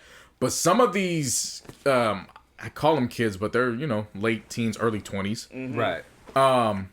They have said on record they were sheltered when they were younger, so they didn't get to listen to the music when it was out. That's like crazy. They were listening to. They weren't even accustomed to secular music. It was Christian and gospel in their households. Oh, okay. If you go in that route, yeah. Okay, I get you. So this is like their real first time. Like again, these kids were sheltered. So from that is it's like you can never get mad at them. Like how is it they're taking it upon themselves to do what we asked and. I remember my mom sheltered me too. She never like ever tried to have me listen to rap music. Only rap music she had me listen to was Big Willie style, and then I was just like, okay, it was cool. I listened to it. 'Cause I like Men in Black, but I was like, I don't want to keep listening to this. Hey, shit no Big forever. Willie slander, bro. Hey, That's a classic album. Bro. I was a kid, and I was like, I want. It really is. I want more. I mean, yeah, I get it, but So you then I don't listened to got to DMX. put down Big Willie style to make the example. Well, that's Big my Willie example. Style is a classic fucking album. Well, I and was if a it kid. dropped today, that Yeah. motherfucker would be gazillion times platinum. I won't say that. I don't know about all Yeah, that. I won't would. say that. I don't know. You put him up against Chance the fucking Rapper? Oh, come on, dog. That's not even a fair fight. Exactly, but that's what I'm saying. People would get tired of Chance real quick. He'd have been gone years ago. Too. Yeah, but he would have at least got him out the fucking paint. Wow, so he's a necessary sacrifice, huh? He would have knocked out Chance, that's for sure. Yeah. Like, for real. He at least had an edge about him. But anyway, the fact I'm Yeah. trying to say is like I was sheltered and I had to go searching for the music and shit. That's when I stumbled on DMX. The uncensored version of What's My Name. Oh, Yeah. This is the fucking shit I'm talking about. Whoa, what the fuck is like Scared Straight? Yeah. Shit. My mom man. only sheltered me from like explicit until like, I mean, she tried to for as many years, but by the time I was 8, I was like, oh, I know how to do this. My cousin's over. He's got his big ass, the disc booklet. Oh, fuck yeah. I used to have like he's four got of them he's got his things. big ass disc booklet. My mom's not coming in the room to check on us for a while. He's playing video games with his friend. Hey, T, can I borrow your CD player real quick? Yeah, don't worry about it. Take it. Just, don't make sure the battery goes down. And I would go through and I'd listen to all this shit. All this shit. Yeah. So by the time I listened to DMX, it wasn't the culture shock that you had. Yeah. You know what I mean? Like I had already, by that time Kids don't I'd always do that now, man. by that Y'all time got, I was like, already in the shit. known of death. Like I'd already started my fascination with death row by that No, time. I'm just Yeah, saying, I'm like, saying, kids man, don't like, do that shit now, man. DMX, Yeah, man. DMX is a For me, shit. Like, that my was dad- rough my because dad that had wasn't me my against first. the world That just wasn't in my the first house, time bro. listening to Like- DMX. It wasn't. What was your first time? And then there was X. Oh, what's No, my the name? song. What's my name? My first time was Where My Dog's At. Oh, okay. Okay. I see you. That shit. Yeah. That shit scared me. That legit scared me. Because remember when the video came out, it was just black and white and it was just the flashing lights. Yeah. The epilepsy light shit. Yeah. Yeah. Yeah, no, that was my first introduction to DMX. Yeah. No, I'm just saying, kids don't do that shit no more. Like the whole binder, like the CD book, when you just go I mean, through the why CDs. the fuck would you when But you I'm got just everything saying- right here? I like know, in a phone. but it's just you know? like, man, just saying how you have to discover music like that. If you, know- had to know your cousin, brother, friends, and you go through the book. Yeah, that's true. You had to have somebody older in distance, and if they weren't in the house, they had to at least be They either had to within sit- 20 minutes and away if and they were- visiting and consistently. if they were really organized, they had the booklet in Yeah. there and Oh, yup. shit. Yeah. And it's Yup. like, And if they were really, really organized, that shit would be color coordinated. yeah. So it wouldn't just be Nah, the albums man. in there. My cousin would have this shit set up by genre and shit because he would listen to like all kinds of Oh different no. shit. You know what I mean? My cousin had that shit. He was like, this is the blue page. Oh my god. This is the red page. That's hella OCD. Yeah. Like, yeah. But I'm just saying, like, now you can just go on your phone and go to a playlist and shit. That's how you discover this shit. It's just. I mean, I wouldn't trade it, to be honest. I Like, wouldn't trade it. I'm just saying, back in my day, Yeah, I mean, we had to work for we it. had to work for it. Now we Shit. just click of a fucking button on a phone. Yeah, man, and not only that, bro, but like I used to carry, like I said, I had 4 of those big ass binders, right? Mm-hmm. I also used to carry cologne inside my like near my shit, and bro, when I tell you that I had the worst day of my fucking life when that cologne broke, Oh. Damn. y'all know. Yeah, you ain't playing no music no more. At least 9 out of 1 fucking Nah. binder. Like Yeah. the whole fucking binder is done. Yeah. Like Yeah, there's completely gone, bro. there's pain when you accidentally delete songs out of your library, Y'all but then don't know it's like, pain when your CD is scratched. yeah, then there's Ugh. pain. Your favorite song is spinning, Yeah. and then you hear And then you stop hearing that and you just hear, Oh, Y'all niggas don't know pain. no. You look at your fucking CD player and then the time disappears and it's just the blinking symbol between the, you know what I'm talking about? Yeah. The symbol in between is just blinking now and it's like, oh no, Oh no. my CD. Y'all kids don't know about hitting tracks either. Yeah, nah. Oh, bro. When you get to the last track and the song and it just keeps spinning, you Yeah. don't hear nothing. Dude, you know which one? Like the ones that got me was the one where you had to fucking rewind. Really? Do you not remember those? I remember. I never had that happen to me before. Had to hold that motherfucker. Oh, nah, I'm not talking about fast forward. I'm not talking you had to go through the shit. No, like, you had really- to like get to the last track, Uh-huh. let it play all the way to the end. You had to go this route. Play Yeah. all the way to the end, hit rewind, and you'll hear that there's a song playing. There's a song. When you let go of rewind, it's a different song than the last track. Like, it was fucking Janet dope. had that on the Velvet Rope album. Yeah, Like, that shit is fucking sick. Yeah, I know. They don't see. Oh They don't my do gosh. that because now it's just like bonus tracks now. They don't do hidden tracks no more. Or play it backwards. You get some subliminal shit like on the White Album for Beatles and shit. Y'all kids don't know shit. Shit. Yeah. Good times. Good times. Yeah. Now Growing pains. Growing pains indeed. Hey, For I sure. feel like something If else only you happened. did that for Aquemini. I know, right? Anyway, I feel like something else happened. Did you really go through that pain since you didn't have to deal with it with Aquemini? I mean, Hov went through that, so hopefully I didn't have to go through that. Anyway, I don't think he did go through that. Gorilla Glue bitch. I don't think he did. But anyways, Gorilla Glue. Gorilla Glue chick, man. This bitch, man. She's 40, you know that? And I don't throw that term bitch out like without bad she's before 40 it. years No, old? I'm gonna get to that.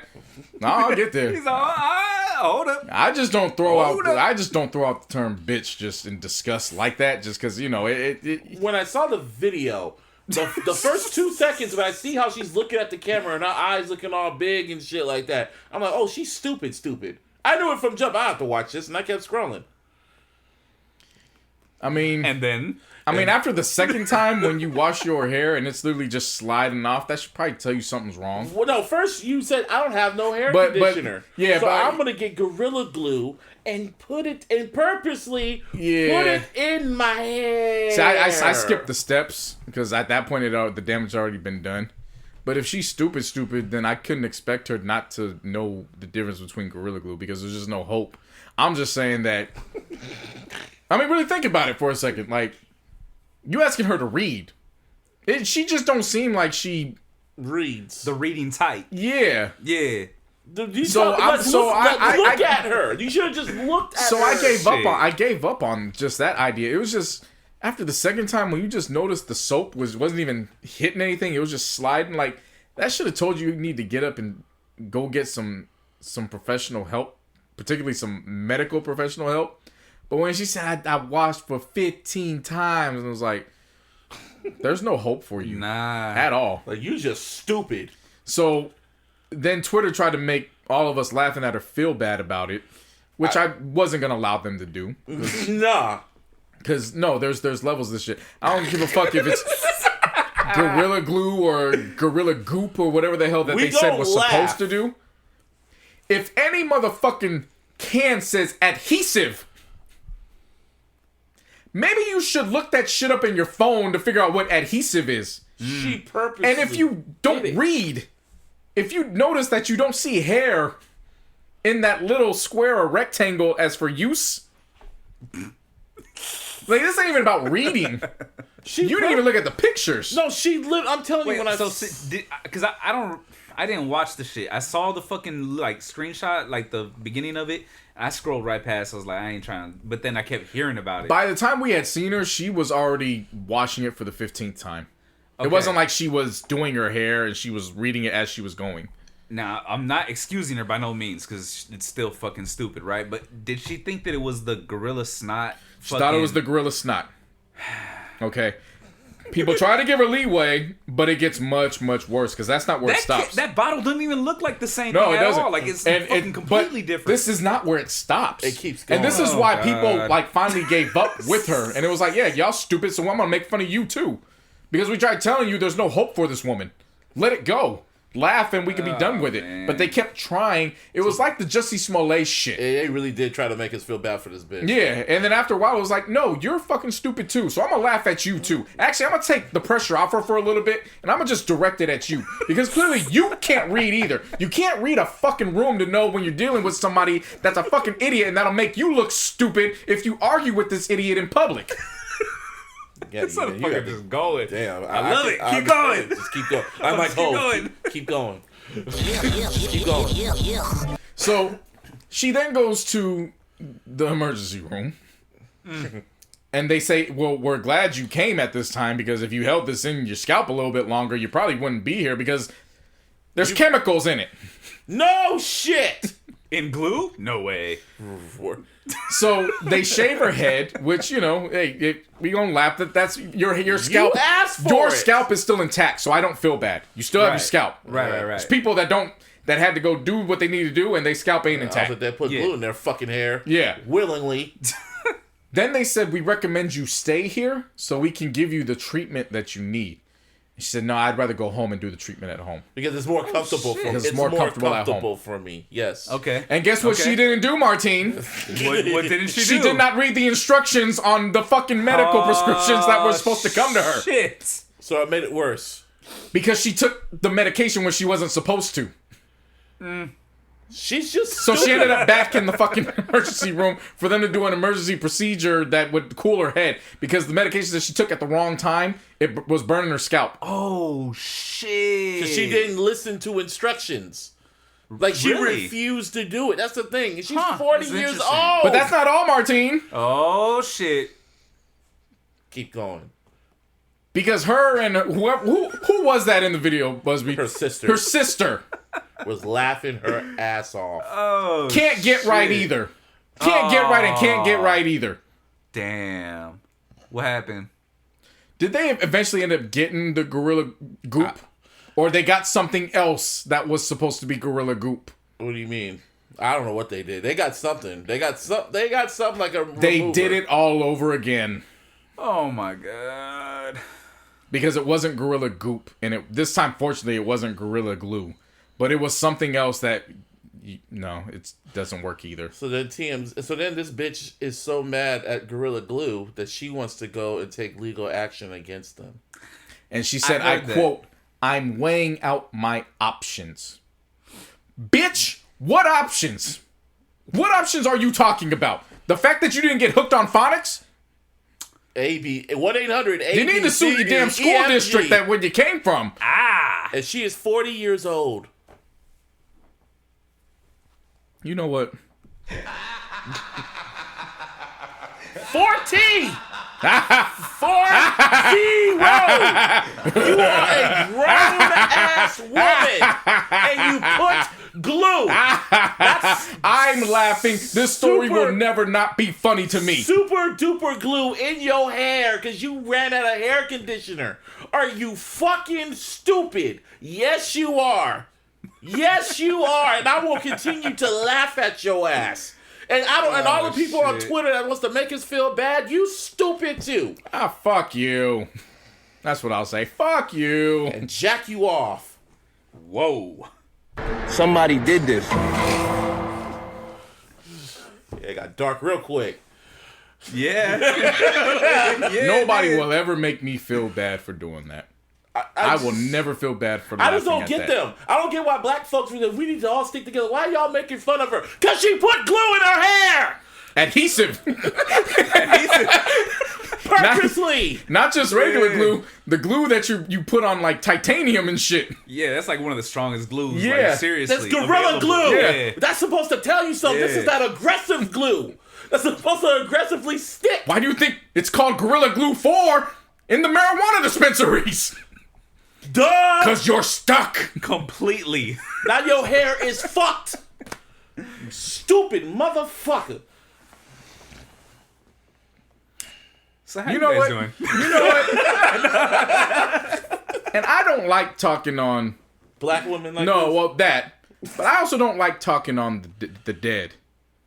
But something needs to be said because as bad as that was, and that was horrifically Oh, bad God. and Where we going? stupid, Where are we going? it still does not take the cake from that 20-year-old white boy who thought it was a brilliant idea him. to pull a prank by running up on Oh, a group shit. of black Okay. men with a knife. Here we And go. got And then was shocked shot. when he caught steel in his body and he leaked out to death. Joe Button.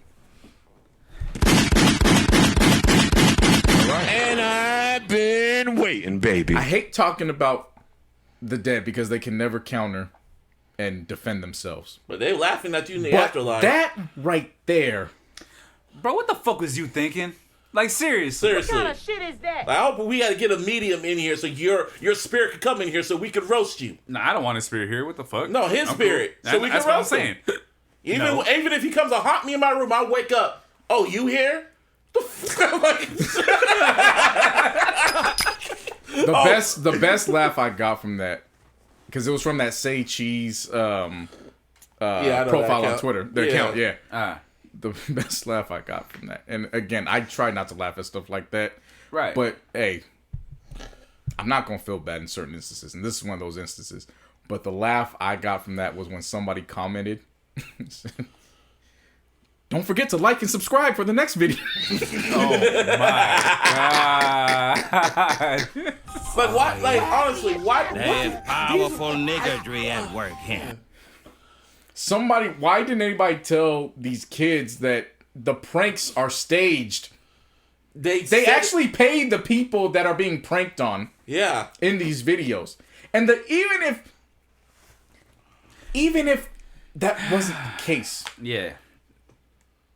you felt so comfortable. This is that white privilege shit. Yep. That's You exactly felt what I was so about to comfortable pulling a knife, a deadly weapon on somebody, and didn't even have the And you had it on camera so you could get some views for clout. didn't even have the frame of mind to even second guess because of, oh, what happens if a police officer comes up behind me and sees this? What if they have a gun? say. Doesn't matter. And also the guys didn't get like arrested or anything. It was No, self-defense. self-defense. Yeah, because he came at him with the fucking knife. What do you Yes. think? Like, Stupid. shit. It's just a prank. I'm just playing. Well, you just did. Yeah. Ding. Thank you. I don't know what pisses me off. I think Gorilla Glue, Garrett, because that was on purpose. I mean, That shit was on purpose. She purposely did that. Gorilla Glue is definitely worse. Because however, the difference in that is she's still alive to catch that roast. yeah. Our boy's getting roasted in wherever he is right now. Yeah, too. but anytime stupidity ends in death, and it's to that degree, that's the worst case scenario. That's always the worst case Just like scenario. the chick that died at the Capitol building for trying to jump in there, and then the fucking Secret Service went pew pew. That's right there. That's right there. Like, seriously. Wait, what the fuck? I hear it. Too much chop on your head. do my dance. Whole lot of choppers on your ass. Man, I'm still just thinking. I see her face, and she had the most stupidest look on her face, and she's like, "I don't get it, and she literally pours it in and pours it all in her hair, just like, it's cool, Like I had no conditioner, so I put Gorilla Glue in my fucking hair. Gorilla fucking glue. Gorilla Black Glue. Whatever happened to Gorilla Black? I don't know. Probably merged with Bicky Spirit. Probably. Last time I saw him was on Beef 3. Yeah. I was didn't last time I saw understand him. why he was there. I don't either. Because he was talking about himself, and I was like, "What beef are you in?" Yeah, I'm just seriously. mad right now. Still thinking about how people actually defended that bitch. I'm mad. Like I'm just Genie. Like people be retweeting. Like, oh, I don't care. You guys fucking put the party. What's it called? Catch Me Outside Girl famous. Yeah, who the fuck is we? Who's we? Stupid niggas. I ain't do anything with that Catch Me Outside girl. Y'all did. Who's y'all? Exactly. Yeah. Y'all. Uh-huh. The people. The gatekeepers. The gatekeepers. The people. Gotham. What's the city that Wanda's in? She got everybody trapped in? Westview. Yeah. Westview. Yeah, Westview. WandaVision. That's the song. I was going, Wanda. I'm surprised. Oh, yeah. I'm You know still. what they should do in WandaVision? You know how they're doing different eras? They should do the black comedies. Yeah. To like a different world. Yeah. Or Oh, Martin. Wow. It is Wanda Yeah. and Vision in a multiverse of worlds. Yeah. Where your stone at? What? Where your stone at? That's right. Oh shit. Good times. Not good times, but shit hasn't even happened. Imagine them doing Martin. Wanda! It's like Wanda! Yeah. Vision, y'all! Wanda! She's the girl. She's the girl.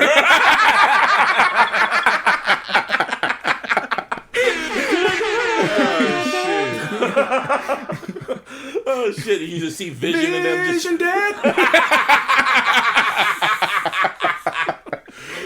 they do the Fresh Prince, just Yeah. Vision on a fucking. Now this is the story all about how I got my Infinity Stone. You ain't got about. Out my brow. I can take a minute to sit right there and tell you how we get the prince of a town called Westview. Shit, man. They ain't gonna do that. But Nah, they ain't. But they should. They should. They should. They Nah, I know really you don't know how to respond to that, Siri. Hey, Siri, shut the fuck up. Okay, we talking about Vision. God damn it. Yeah. WandaVision. Ah, shit. Anything else? I want to land on a light note because that Gorilla Glue. Ugh. Let's see. Yeah, no, that Gorilla Glue. Yeah, no, she Son of a bitch. on some other shit, man. Ugh. It's getting late though. We said rest in peace, Cicely Tyson. Someone else died. I feel like someone else died. I don't know. Homeboy having a hard time with that impeachment shit, especially because they showing all the footage that didn't get shown on Dude, January 6th. you saw Mitt Romney was literally shit. Mitt Romney was walking out the door, and the black security guy that's getting all the accolades and shit for saving our senators and shit. He literally told him, "Yo, get your ass back over there," because the door he was walking towards is literally where the fucking rioters were. If he would have opened that door, they would have fucking lynched Mitt Romney, dog. Like, these protesters were gonna not protesters. Go back. Them terrorist motherfuckers were gonna lynch these fucking senators. Go back. Shit. Find it on the DVR or YouTube. Turn the volume all the way down. And rewatch that shit. But play Death Around the Corner when you watch it. Which one? Oh. Tupac. I know for Tupac, but for when Mitt Romney's, yeah. I see Death Around the corner. Gotta survive. Yeah. Yeah. Oh, shit. Yeah, these motherfuckers were literally, it was like a game of inches. These motherfuckers were literally like an inch away from these protesters, from dying, from getting kidnapped or whatever. Stop saying protesters, please. I know, it's just like Domestic terrorists. Domestic whiteys. But, no, because remember they found that black dude and he had to figure out he got his real nigga wake up call. Oh yeah. When everybody else was getting released and they kept him. Yeah. Oh yeah. You still a nigga. You still a NIGGER at the end of the day. Yeah, but yeah, and pretty much That was rough. I know they're still doing the trial. It's like the OJ. It's like OJ's trial. They're still fucking talking and doing opening statements and shit. They want Trump to show up. They're demanding he shows up to do trial, but he don't want to do it because he can't tweet. He can't do shit. Like Twitter announced today, or this past Wednesdays, they announced that he is permanently banned, like for life. Even if he wants to run in 2024, don't come on Twitter, bruh. For life. For life. Like NWO. For life. For life. Damn, he fucked that shit up. Damn, he can't say shit. His lawyers can't do shit. He can't. Man. Oh, well. I ain't mad. Me neither. I ain't mad at you. Yeah, that's break, it. nigga, was always FUBU. Break, nigga. It's always UPS. And you try to shut that shit down. Now you can probably look for jobs, man. Hey, is that it? That is it. Yeah, it's episode 216 of the iLLogical Hits podcast. You can always follow me on the Twitter. Fab, you can follow me at Mr. Busby at 408. You can follow the podcast at iLLogical SP on Twitter. You can follow us on Instagram at iLLogical Sense. And of course, on the Mark Zuckerberg, the Trumpless Facebook. Give me a hell yeah! Bitch. And of course, on all social media, you can find me at JCNoPants. I got this week's playlist, Toxic, and that is available as I speak. I also have the In My Zone playlist, which is available. The New Edition playlist, Word to the Mother. Because sometimes you just gotta remind folks.